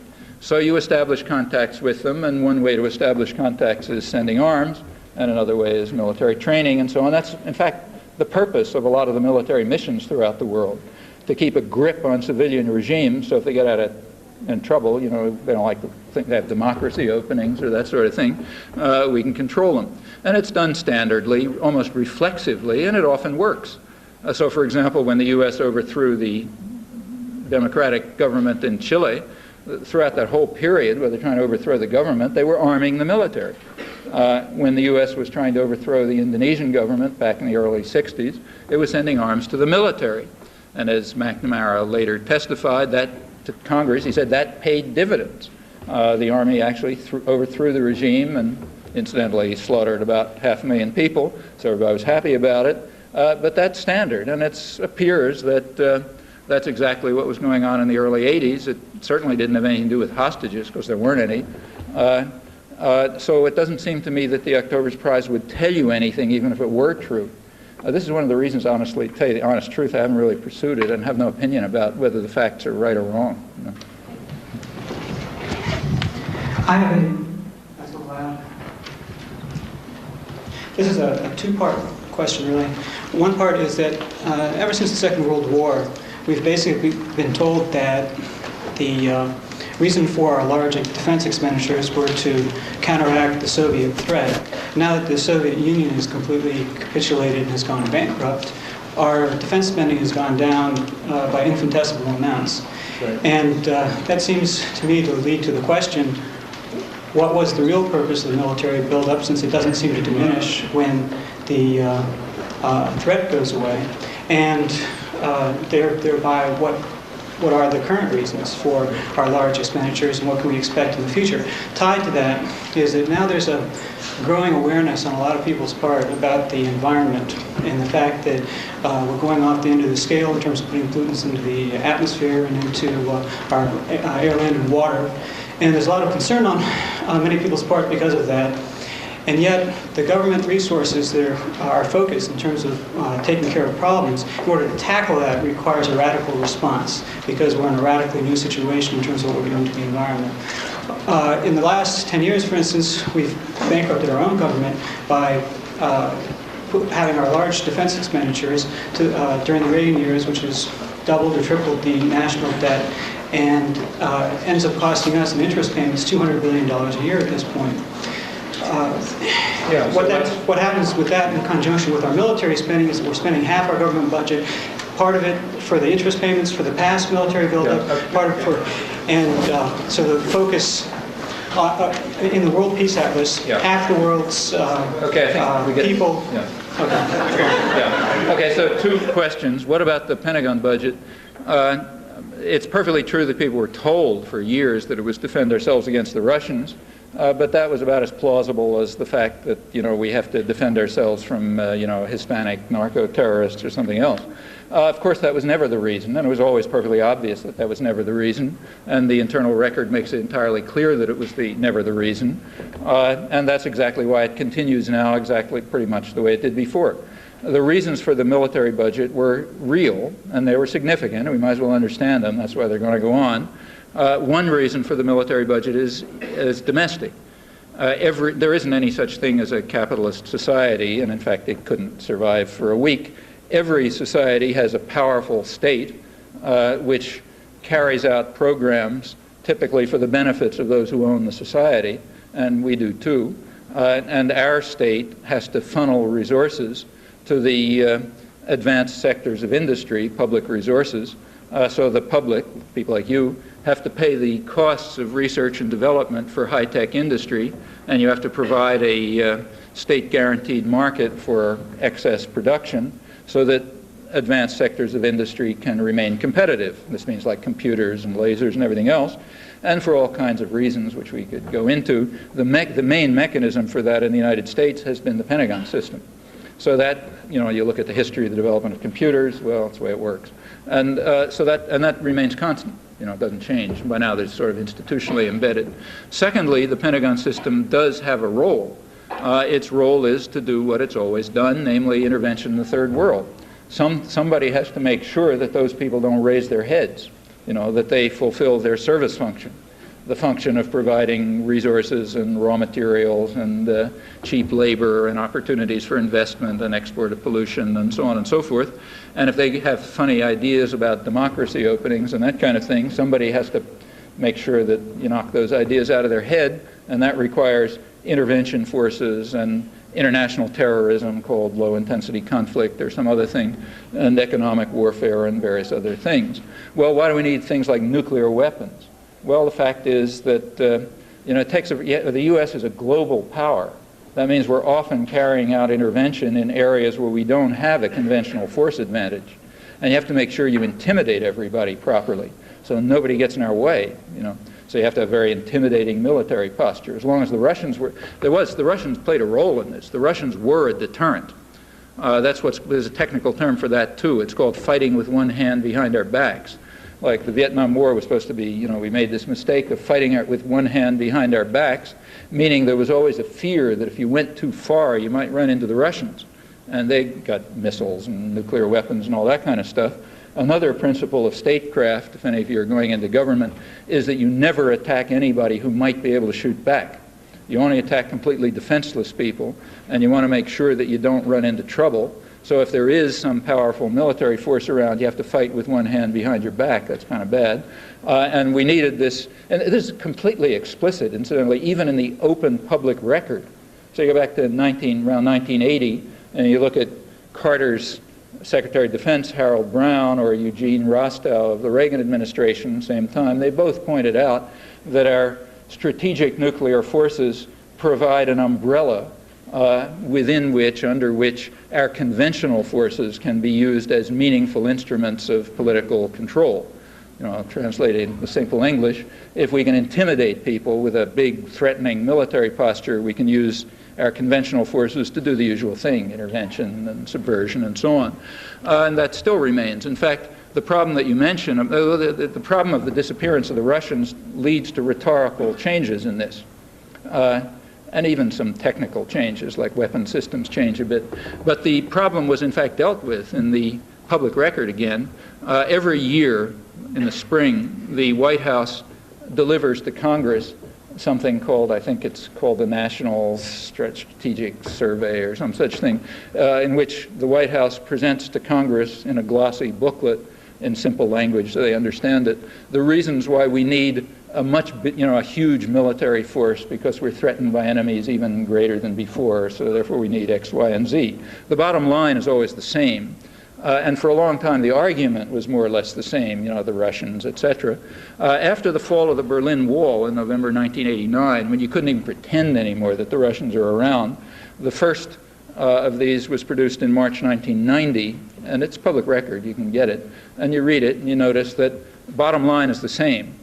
We need a huge military force, and we need to make sure that the industrial base for military expenditures is still there, so don't forget plenty of money for the electronics industry and so on. And why do we need it? Well, it's not the Russians anymore. You can't conjure them up.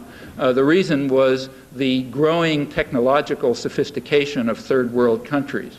And in fact, if you'll notice, we now need Star Wars for that reason. In fact, we need Star Wars because somebody's got to fund the computer industry and produce lasers and so on. But since the Russians aren't around, we now need Star Wars because of the growing technological sophistication of third world nations. And since the Russians aren't around, other rhetoric had to change. And it was interesting to watch it. They pointed out, this is March 1990, while George Bush and Saddam Hussein are still great buddies. They pointed out that the main problem is going to be the Middle East, where we have to have extensive intervention forces that'll be able to move in there in case anybody does funny things. It's Monroe Doctrine, remember. And they pointed out that main target of intervention forces will be the Middle East, and then comes the following phrase, where the threats to U.S. interest could not be laid at the Kremlin's door. Okay, so now that the Russians are gone, you can concede what was always obvious. The Russians had nothing to do with it. It was always indigenous threats, just as it is everywhere in the world. People have these nationalist tendencies, or they try for democratic openings, or priests organize Bible study groups that begin to lead to peasant associations. All kind of rotten stuff goes on, and you need intervention forces to stop that. Now that the Russians aren't around, we can concede that the threats to our interests were not at the Kremlin's door, but we still need exactly what we needed before. And in fact, if you take a look at what's happened. I mean, again, like I said, it's not very deep. It's pretty trivial. The Berlin Wall fell in November 1989. A month later, the United States invaded Panama, restored the 10% white minority, the money launderers, the bankers, and those guys, eliminated whatever populist elements remained from the Torrijos years, took over control of the military forces, which were out of control, eliminated any possible threat to U.S. domination of the canal, killed a couple hundred, maybe a couple thousand people, nobody cares. It was like a footnote to history. It's so standard that it doesn't even barely deserves to be mentioned in the historical record. But there was one innovation. It was the first time in 70 years that you couldn't say you were defending yourself against the Russians, because the Berlin Wall had just fallen. So if you remember, we were defending ourselves against the arch maniac Noriega, who was going to lead hordes of Hispanic drug peddlers to destroy our society. And that game was played for a couple of weeks until it was over, and then everybody forgot about it. In short, it's interesting, Bush is constantly criticized by the media for being kind of inarticulate. He can't formulate the reasons why we're doing things as coherently as it was done before, and that's extremely unfair. We have to be fair to our leaders. I mean, for 70 years, there was a reflex. Anytime you want to smash up somebody in the third world, you scream Russians, So it was easy. Now you can't do that anymore. So we're back to the days when Woodrow Wilson was sending the Marines to Hispaniola and to Mexico in 1916, and there weren't any Russians around.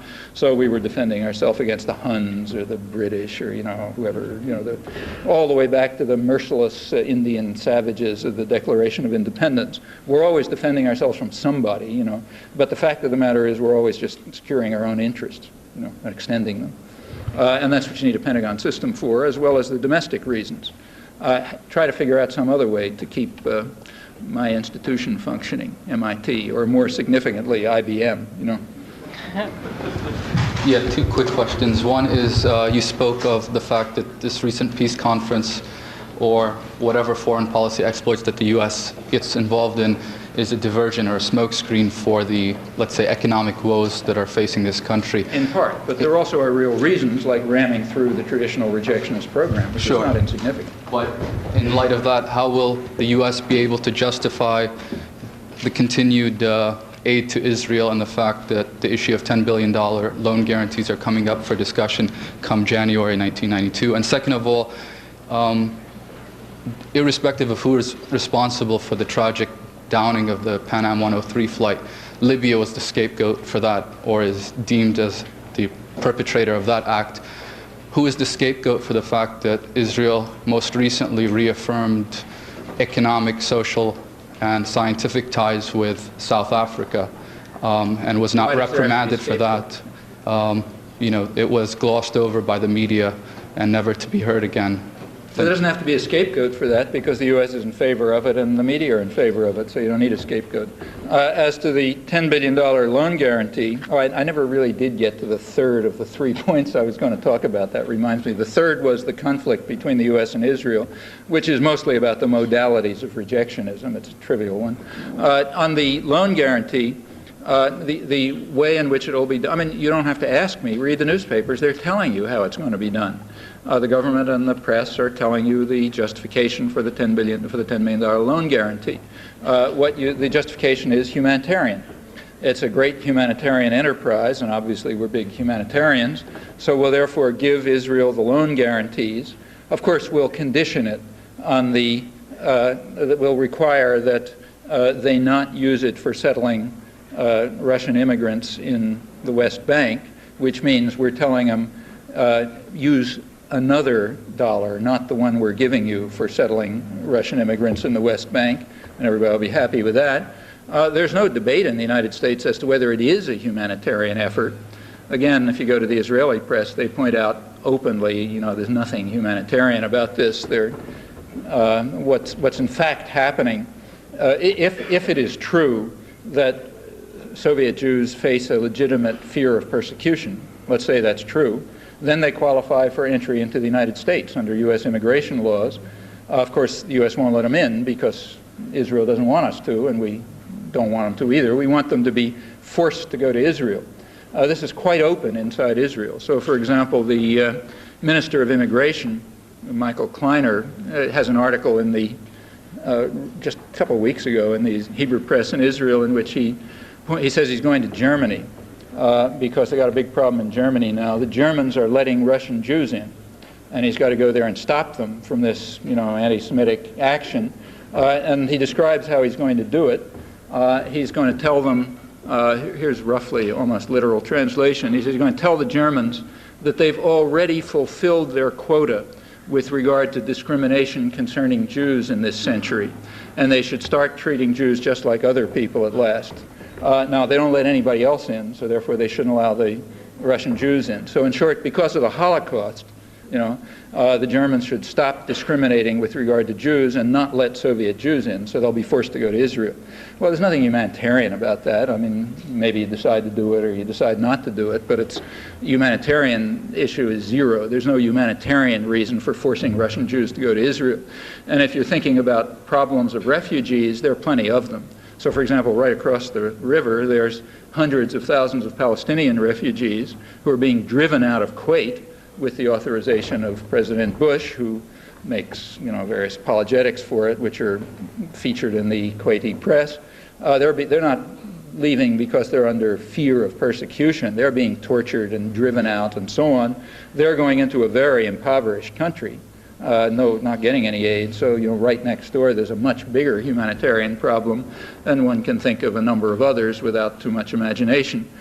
So the pretext that will be used is humanitarian, and there won't be any debate about that because it serves U.S. interests. It serves U.S. interests of trying to extend Israeli control over the territories. That's the standard interest served by this, so therefore we force Russian Jews to Israel, and the American taxpayer pays for it. That's the way it'll be presented. I mean, it's not going to be presented that way, but that's what it amounts to. Yeah. I'd like to come back to Latin America and the U.S. support of democracy down there. In December of last year, the much touted democratic elections were held in Haiti, and the U.S. got a kick in the teeth a few weeks before with Aristide's appearance on the scene. And also, since December 90, when he was elected, there's been a big change in the tone of the reporting in the U.S. press about Aristide between then and the coup on 30th of September. What I'd like to ask is, do you have any comments on the events up till now in Haiti, and what do you see in U.S. policy in the future there, in the immediate future?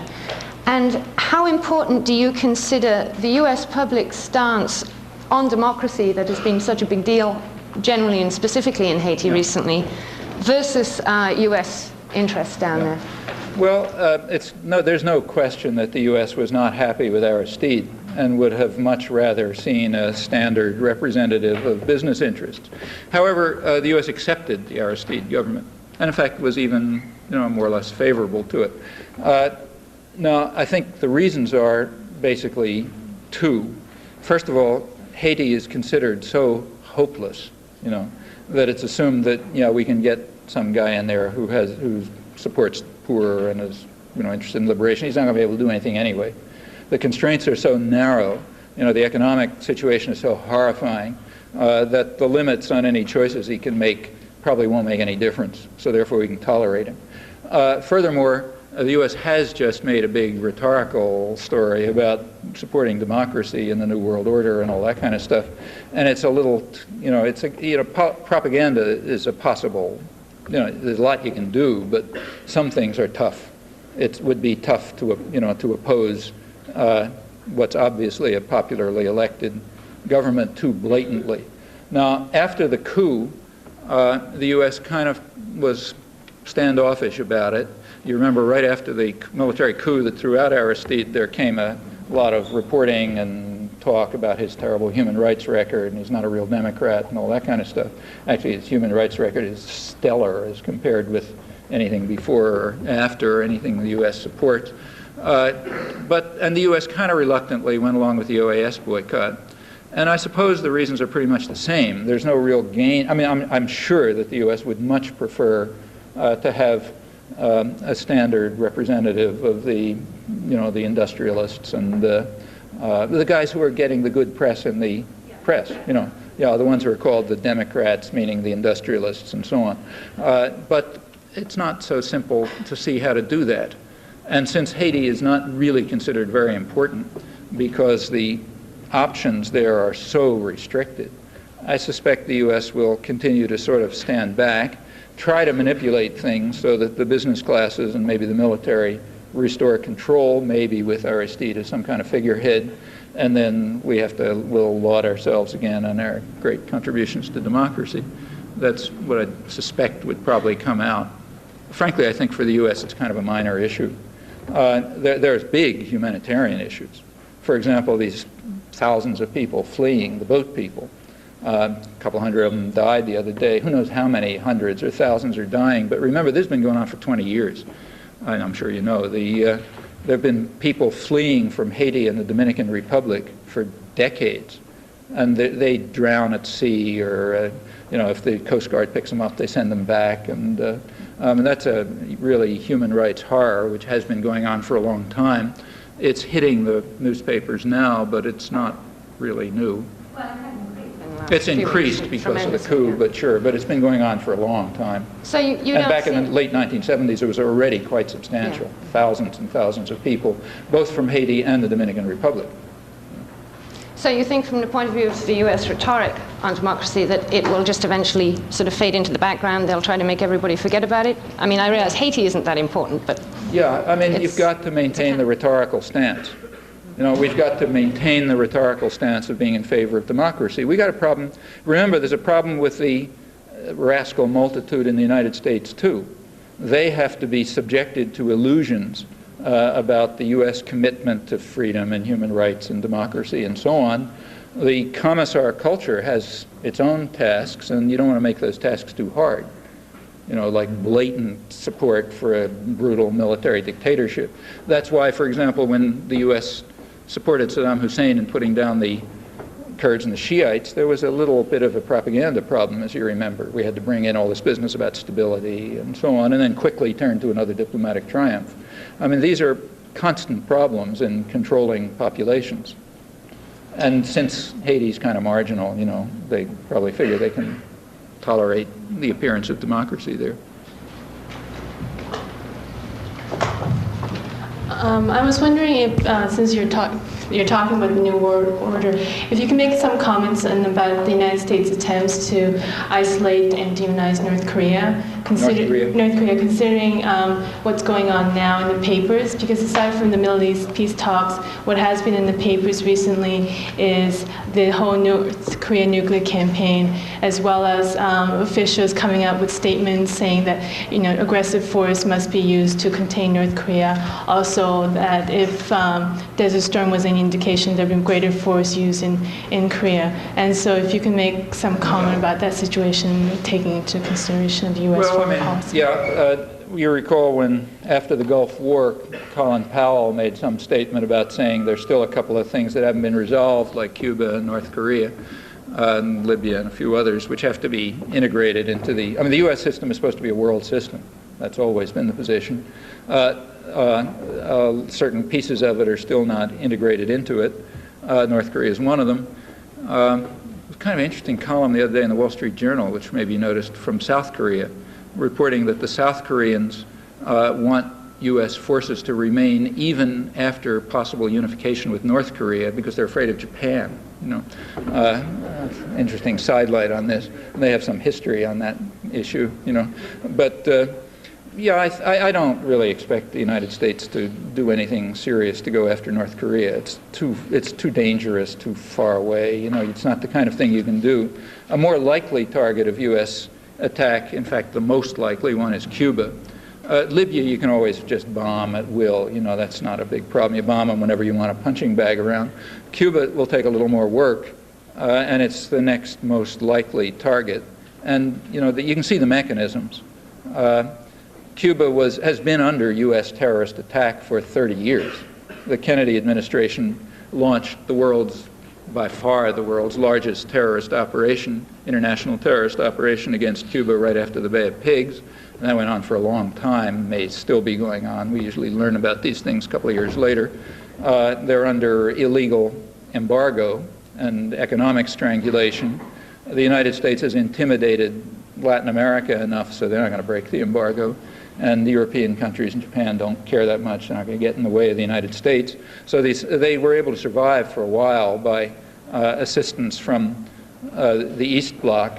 But now that we have Gorbachev's new thinking, as it's called, meaning subordination to U.S. power, that wonderful thing, they've stopped giving them sustenance. So now you can continue the economic strangulation, assumption being that that'll worsen the internal situation enough so that there'll be, protests and dissidents, and that'll intensify the repression, which is already severe enough, and that'll cause an internal breakdown.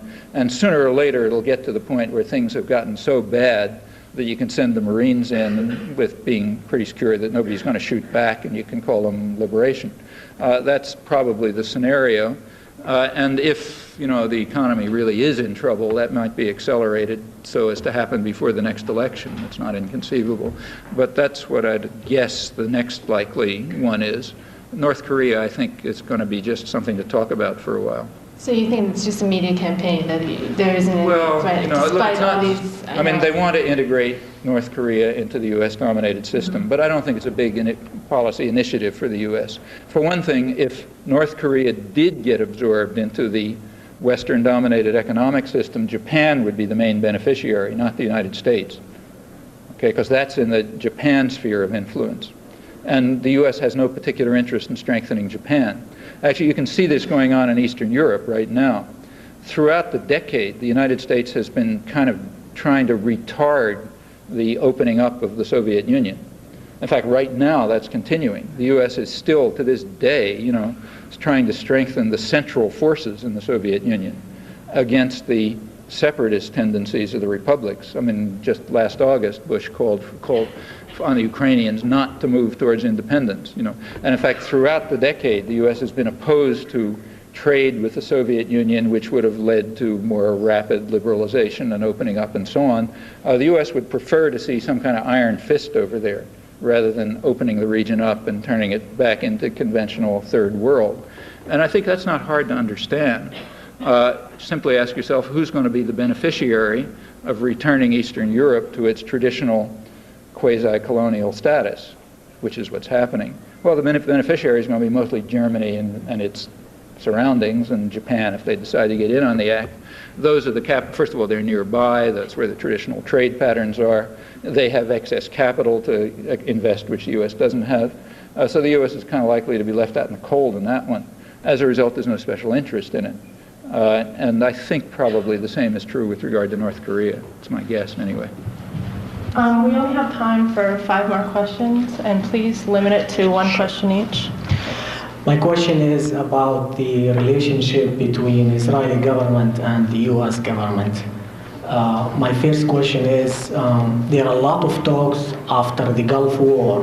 There are a lot of talks in the Middle East, especially after the Gulf War, especially in Israel, that Israel is no longer an asset for U.S. interest, but rather a liability.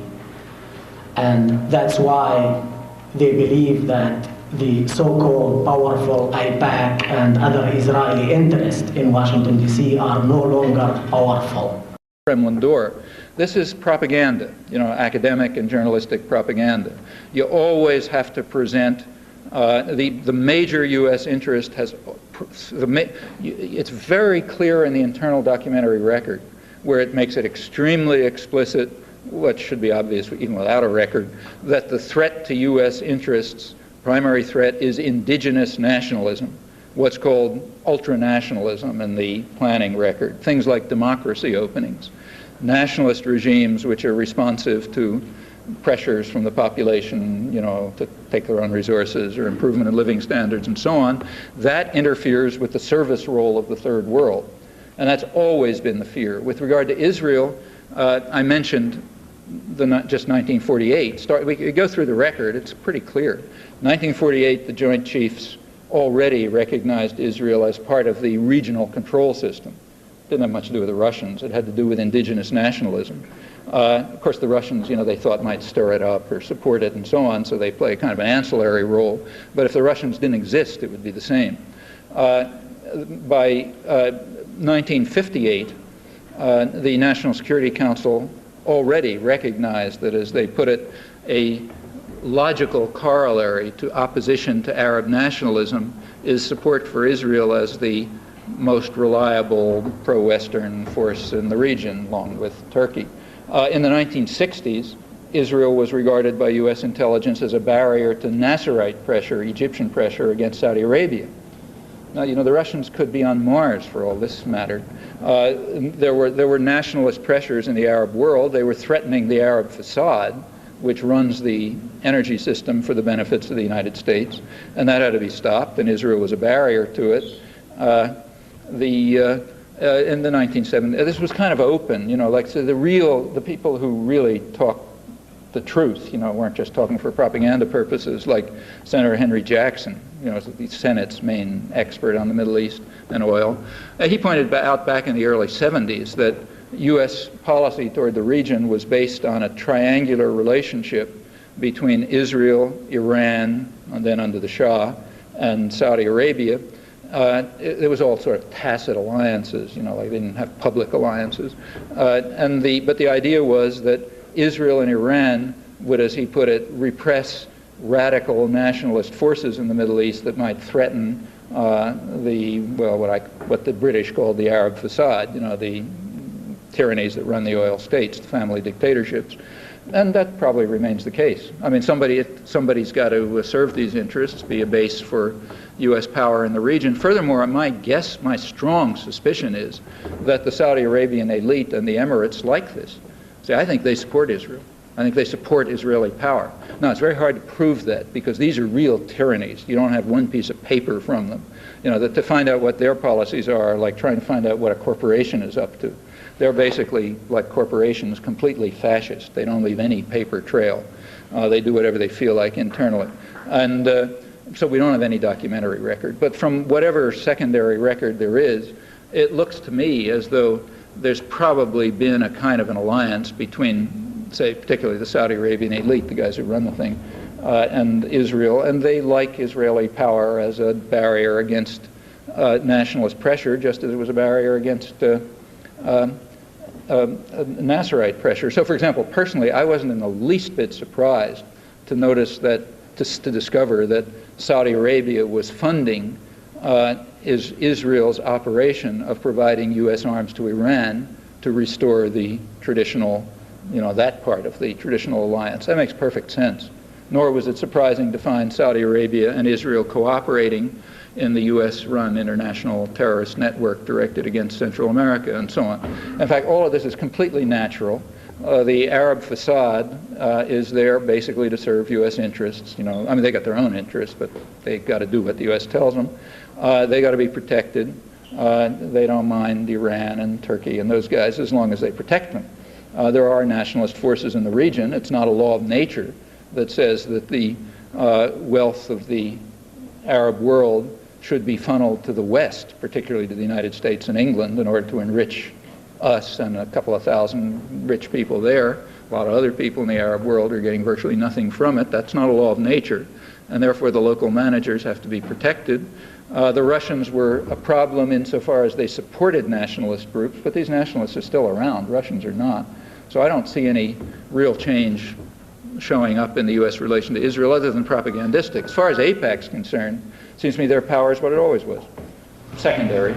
You know, I think it's a bad, I mean, this is impressionistic, you know, so I give my impressions. My impressions are that it's a very serious misunderstanding of American pluralism to think that lobbies have very much influence. Now, as long as AIPAC is lobbying for things that the executive wants to do anyway, it'll be influential. As long as a lobby lines up with significant power interests, it can be influential. If it opposes those power interests, it'll go down the tube quickly. Now, there's one exception to this, and that is business lobbies. But remember, business lobbies are just lobbying their own representatives in the executive and in Congress, so that's a different issue. Now, I don't want to make this like, you know, this is kind of broad brushstrokes. I mean, it's not that the lobbies have no influence. The so-called Israeli lobby has a big influence in intimidating people. I mean, the main thing they've achieved is not so much lobbying the executive as intimidating everybody else. So people know that if you open your mouth, you're going to get a ton of mud thrown at you and this and that. And, you know, that makes people back away, particularly in public life. And that's had an effect. It's doubtless had an effect on portrayal of the whole issue and suppressing. And it, you know, that might be a significant effect. But if they were ever to oppose a more or less unified U.S. policy, they would disappear. And I think we just saw that. So, for example, George Bush, there was a real U.S. interest in delaying that loan for a couple of months. There's no serious dispute over it. You know, they all basically agree. But the U.S. wanted that loan delayed, and the current government of Israel wanted it fast, primarily to try to block the Madrid conference. They don't like the Madrid conference. And if the U.S. had given the loan guarantee in September, it probably would have blown the Madrid conference out of the water, because, you know, the Arab states couldn't have, I mean, they would have just been happy to come, but they couldn't have done it because of domestic problems. And as a result, the U.S. wanted to put that off for a couple of months, and then maybe everybody will forget about it, and then you go ahead with what you're planning anyway. Because that was a real interest, you know, it's a small issue, notice, very small issue, but a real interest, the Israeli lobby simply disappeared. I mean, one flick of George Bush's eyebrow, and they went home. In fact, 2 flicks of his eyebrow could have probably stirred up a wave of anti-Semitism throughout the country, which would have really frightened them. That's the, I mean, you know, these domestic lobbies, I don't think one should exaggerate their significance. That's not the way American democracy works, in my opinion. Thank you. Go ahead, hold it. Okay. Could you comment on any perceived connection between, about a week and a half ago when Libya was blamed for the Pan Am bombing, all of a sudden, shortly thereafter, most of the Western hostages in Lebanon, who are supposedly held by Iranian and Syrian-controlled people, were mysteriously, coincidentally released. And that is very interesting. Yeah, I would be, I mean, it might mean something, it might not. I'd be cautious about drawing conclusions from that. I suspect that these arrangements to release the U.S. hostages precede the bombing of, you know, the thing. I mean, look, these kind of, you know, the sort of the Kuppermans and the Abe Rosenthal's and so on could be correct when they say that Iran and Syria are being let off the hook because they have some role to play in U.S. planning. Libya, remember, has been a punching bag for 10 years. It's easy. Every time there's a domestic problem, you go bomb Libya or you attack Libya or something like that. And that's easy. They're completely defenseless. You know, Gaddafi, nobody likes anyhow. Nobody's going to defend them. So if you want to bomb them. You know, that's kind of like automatic. Maybe Libya was involved. I mean, maybe not. Nobody still has any particular reason to believe that they were involved in the disco bombing in 1986. Maybe they were, but there was certainly no evidence around at the time that could convince a rational person. The German investigators didn't believe it. You know, they thought it was complete fraud. This was all suppressed in the U.S. press, but it was published. Like, I had an article about it right then based on an interview with the head of what amounts to the German FBI, who was actually an interview carried out by a U.S. Stars and Stripes reporter, with the head of this thing saying there's not a particle of evidence that Libya had anything to do with this. This was a couple of weeks after the bombing. This is mostly propaganda, and notice that it's all, you shouldn't be deluded by it. I mean, if we were interested in terrorism, we could do simple things like going after, say, the people who were responsible for the worst air tragedy, the Air India flight, or who were responsible for the second worst one, namely the Iran airliner. We don't have to go very far to get those guys. We don't have to extradite anyone. All we have to do is walk over to the White House. And so if there was any concern with international terrorism, you'd know where to go. But whether this has anything to do with release of the hostages, we don't know. I mean, I don't know any more than you. And the White House is going to have another war or some sort of conflict before the election, because he needs something to distract people. If they aren't facing real domestic problems, and the meddling outsiders are beginning to make a fuss, and people really start paying attention, deciding, look, we better do something about this catastrophe around us, it'll be necessary to divert them, and there aren't many ways. One way is to set oppressed groups against one another. Actually, the Thomas hearings were a perfect example of that. You take the two most oppressed groups in the country and you set them at each other's throats. Perfect. The affirmative action thing is exactly the same. You don't have a meaningful unemployment program. A meaningful employment program, what you do is, if you're clever, what you do is target particular sectors so that other sectors equally deprived will hate those guys, instead of hating the guys who are picking up all the, who are making all the money and establishing the policy. So there's all these techniques which are standard and will continue, but the other major ones are the ones I mentioned. Foreign enemies who are going to overwhelm us, or at the magnificence of our leaders who rise up at the last minute in the nick of time to save us. That's standard, and they could resort to that. My guess is it would be Cuba, though. Yeah, I guess some of us still need our fig leaves to keep hope. And in the Middle East, in the Madrid talks, the fact that the Palestinians went to that and agreed to it, some of us have been hoping that there would be a momentum that would build up so that there would be some conclusion which be other than what you've described. What do you think of that? I think that's possible only if there's enough internal pressure in the United States to compel the state to change its traditional policies. People who are going to have faith in George Bush and James Baker are simply contributing to oppression as well as contributing to the destruction of democracy here by fostering illusions. I mean, like you, I hope that something decent will happen there, but it's not going to happen unless there's enough domestic pressure. So, I mean, any ruling group has got to worry primarily about its domestic enemy. The main enemy of any group that's in power anywhere is the domestic population. They got to be kept under control. If they become disruptive or do things, you got to react. Doesn't matter who you are, a fascist state, a democratic society, anything.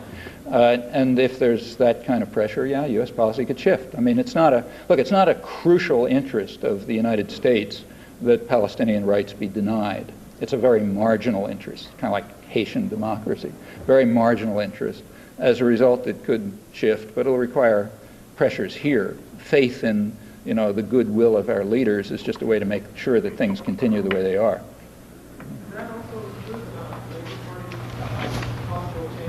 Israeli Labor Party, there's no change. I mean, you take a look at the report. I mean, you take a look at the New York Times report and forget the headlines and read the words, and the Labor Party took its traditional position.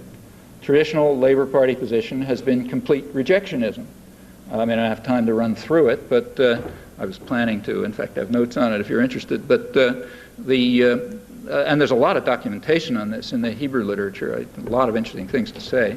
The Labor Party position has always been complete rejectionism and remains so. The Labor Party and Likud differ on the modalities.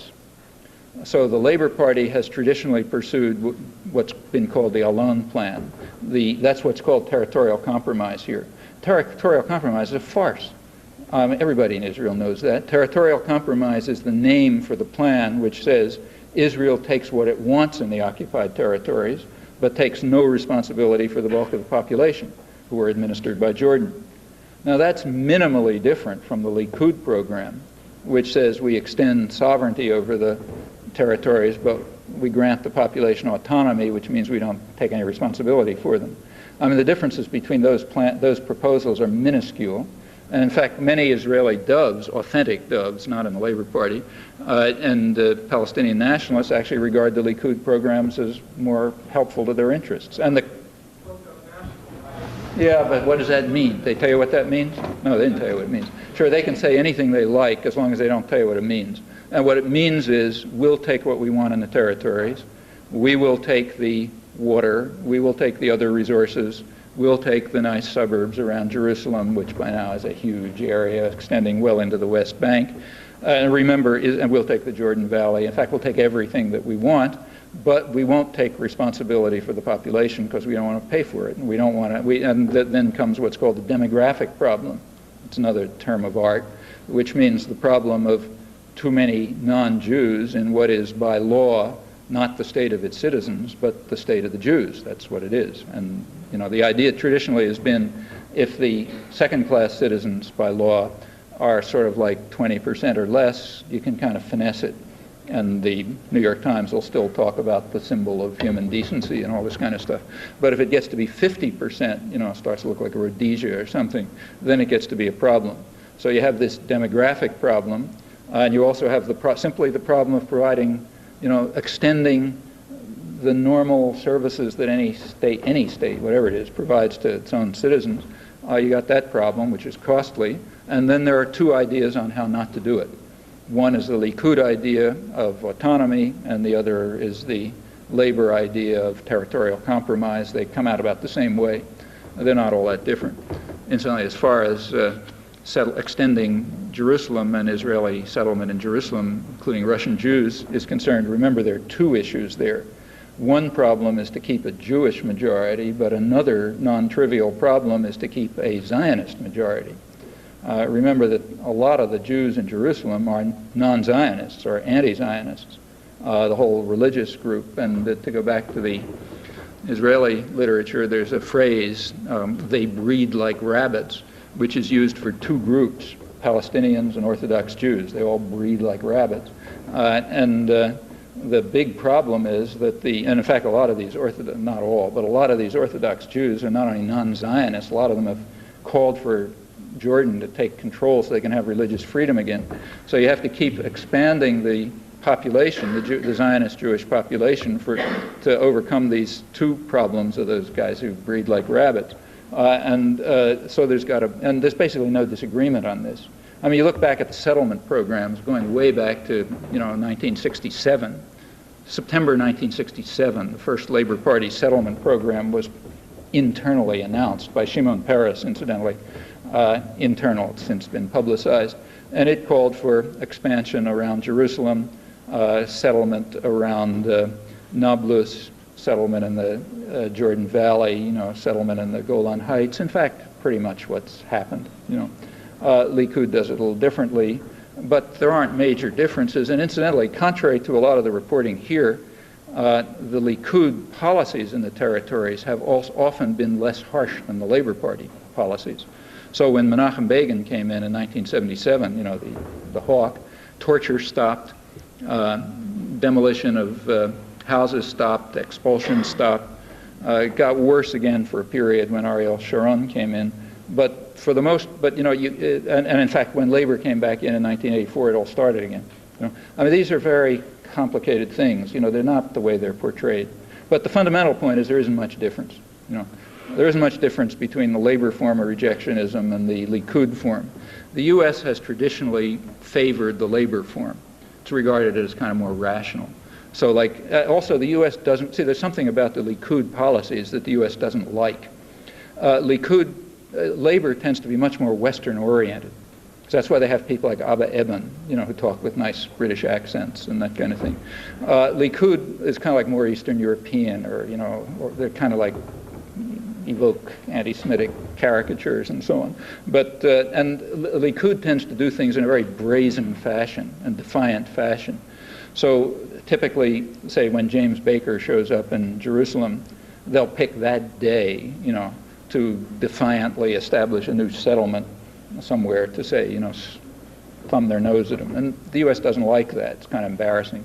What they prefer is the Labor Party technique, which is not to do that, but to wait till the next day, and then not to establish a new settlement, but to do something called thickening old settlements in exactly the same place, and then nobody notices it, but it sort of ends up the same way. The Labor Party, as I say, it's kind of much more attuned to the norms of Western hypocrisy than Likud is, and for that reason the United States always tended to prefer Labor. Yeah, let's go here. Yeah. I almost lost track of what my question was going to be. I once had a friend who was just like yourself, an intellectual. I once had a friend who was an intellectual, and he's a mentor of mine, but he's now dead. His name is Walter Rodney. And he would spend time like yourself, talking to people, just as you're doing at the moment. Pardon? I didn't understand exactly. Could you say it again? Okay, I'll go a bit slower. I'm not catching what you're saying. I once had a friend who would spend time like you do right now, talking to people like myself, and he was an intellectual like you. His name is Walter Rodney, and he's a mentor. He's now dead. Walter Rodney, yeah. And I find troubling not your analysis, but the answer to the question, the British questioner, because I feel for the people of Haiti as I feel for the people of Guyana, who became infamous after Jim Jones and Jonestown. As you would understand, that's not the way you'd like your country to be seen in the world. So this is my question.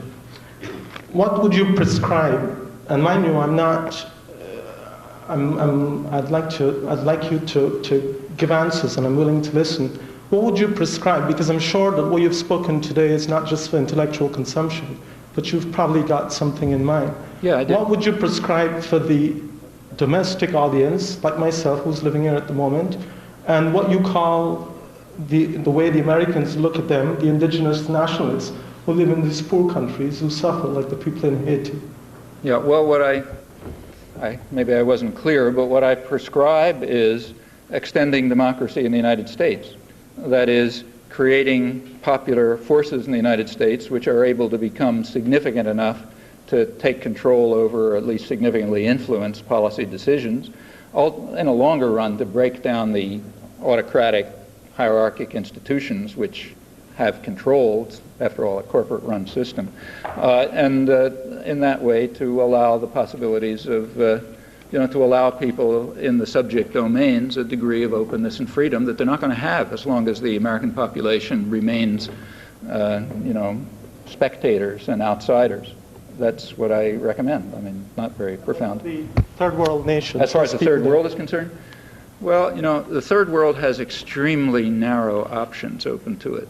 It's just very oppressed. And it's very hard, and first of all, it's not my place to recommend things to them, okay, well, look, intellectual doesn't mean anything, a guy who drives a taxi cab is no less an intellectual than a guy who teaches in a university, often more an intellectual. But the point is, we're talking about people, what should people do? Well, if somebody in the you're sharing ideas with us at the moment, right, so I meant someone who's sharing ideas. Fine, but my advice, I don't have much in the way of advice to the third world countries. For one thing, but I'm talking to the people in the United States, right? I'm talking to people in the United States and what I think they ought to do. If you ask me what the Palestinians ought to do, or what the Haitians ought to do, or what the Nicaraguans ought to do, frankly, I don't have a lot to suggest. I think that they have to decide what they're going to do. What I would like to do is to take our boot off their neck, okay? Then they can decide what they want to do. If somebody wants my advice, I'll tell them, but I don't see why they should pay any attention to it. Well, I've been for 7 years, and I think your opinions are worth a while. Thanks, everyone. Okay. You touched very briefly on the propaganda side of all these events that you were discussing today, and I read recently in the paper ABC is complaining about losing a lot of money, and they're trying to force the FCC to do away with regulations with the number of media outlets that any corporation is able to control. Presently it stays at 12, which is up from 3 only a few years ago. And I'm wondering what effect you think this might have on the presentation of these events in the media and the propaganda assault on the people in this country. And I know that you contribute to Z Magazine, and they're trying to put together Z Radio. I'm wondering if you think that can have any real effect.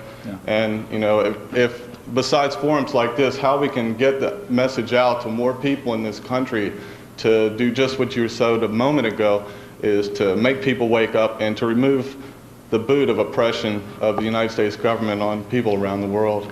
Well, you know, if there are any answers to this question that aren't obvious, nobody's ever found them. Every social, I mean, the only reason we're not living under slavery or, you know, military dictatorships or something is because over the centuries there have been lots of popular struggle which have extended the domains of freedom. And the only way those things happen is by, you know, education and organization and pamphlet literature and pressures and taking over institutions and so on and so forth. And if there's any other way of doing it, nobody's ever found it. So sure, I mean, all of these ways are fine. I don't have anything to say. I don't think there is anything to say that isn't obvious. Do you think that the increasing concentration of corporate control of media has, you know, I mean, how can we counter that? That's my real question. I mean, I've written about it, but you want to know the truth, I don't really believe very much what I'm writing. I mean, it's true that there is increased centralization of, like, you know, there's one newspaper in town instead of two, and there's 3 channels instead of 4, and so on. But I don't think, honestly speaking, that things would be very different if there were 50. You know, if there were 50 corporate-controlled television channels, they would all do approximately the same thing because they all respond to the same interests. I mean, it might have a marginal effect on opening up a few things, but not much, in my view, even though, as I say, I've written about it. But, you don't think Z-radio or things yeah, like I think that Z-radio is important, effect? but that's not a corporate-controlled channel. See, what I mean is, like, instead of just GM and, you know, you got also GE, I don't think that's going to help a lot, because they basically have the same interests. On the other hand, if you have, say, community radio or, you know, independent, what are called alternative, what do we call independent press, especially if there's organizational structure behind them. You know, you got the Central American Solidarity movement behind it, or, you know, you got the feminist movement behind it or something. If there's some popular force behind it, then these things mean something. You know, they help people get together and think things out and do things and so on and so forth. Sure, that's tremendously important. In fact, that's one, and pressure against the major ideological institutions is also important. I mean, after all, there are people inside them who are trying to press things to the limit, and they can do more if they have more outside support. I don't think it's a matter of choice between one or another thing. They're all important.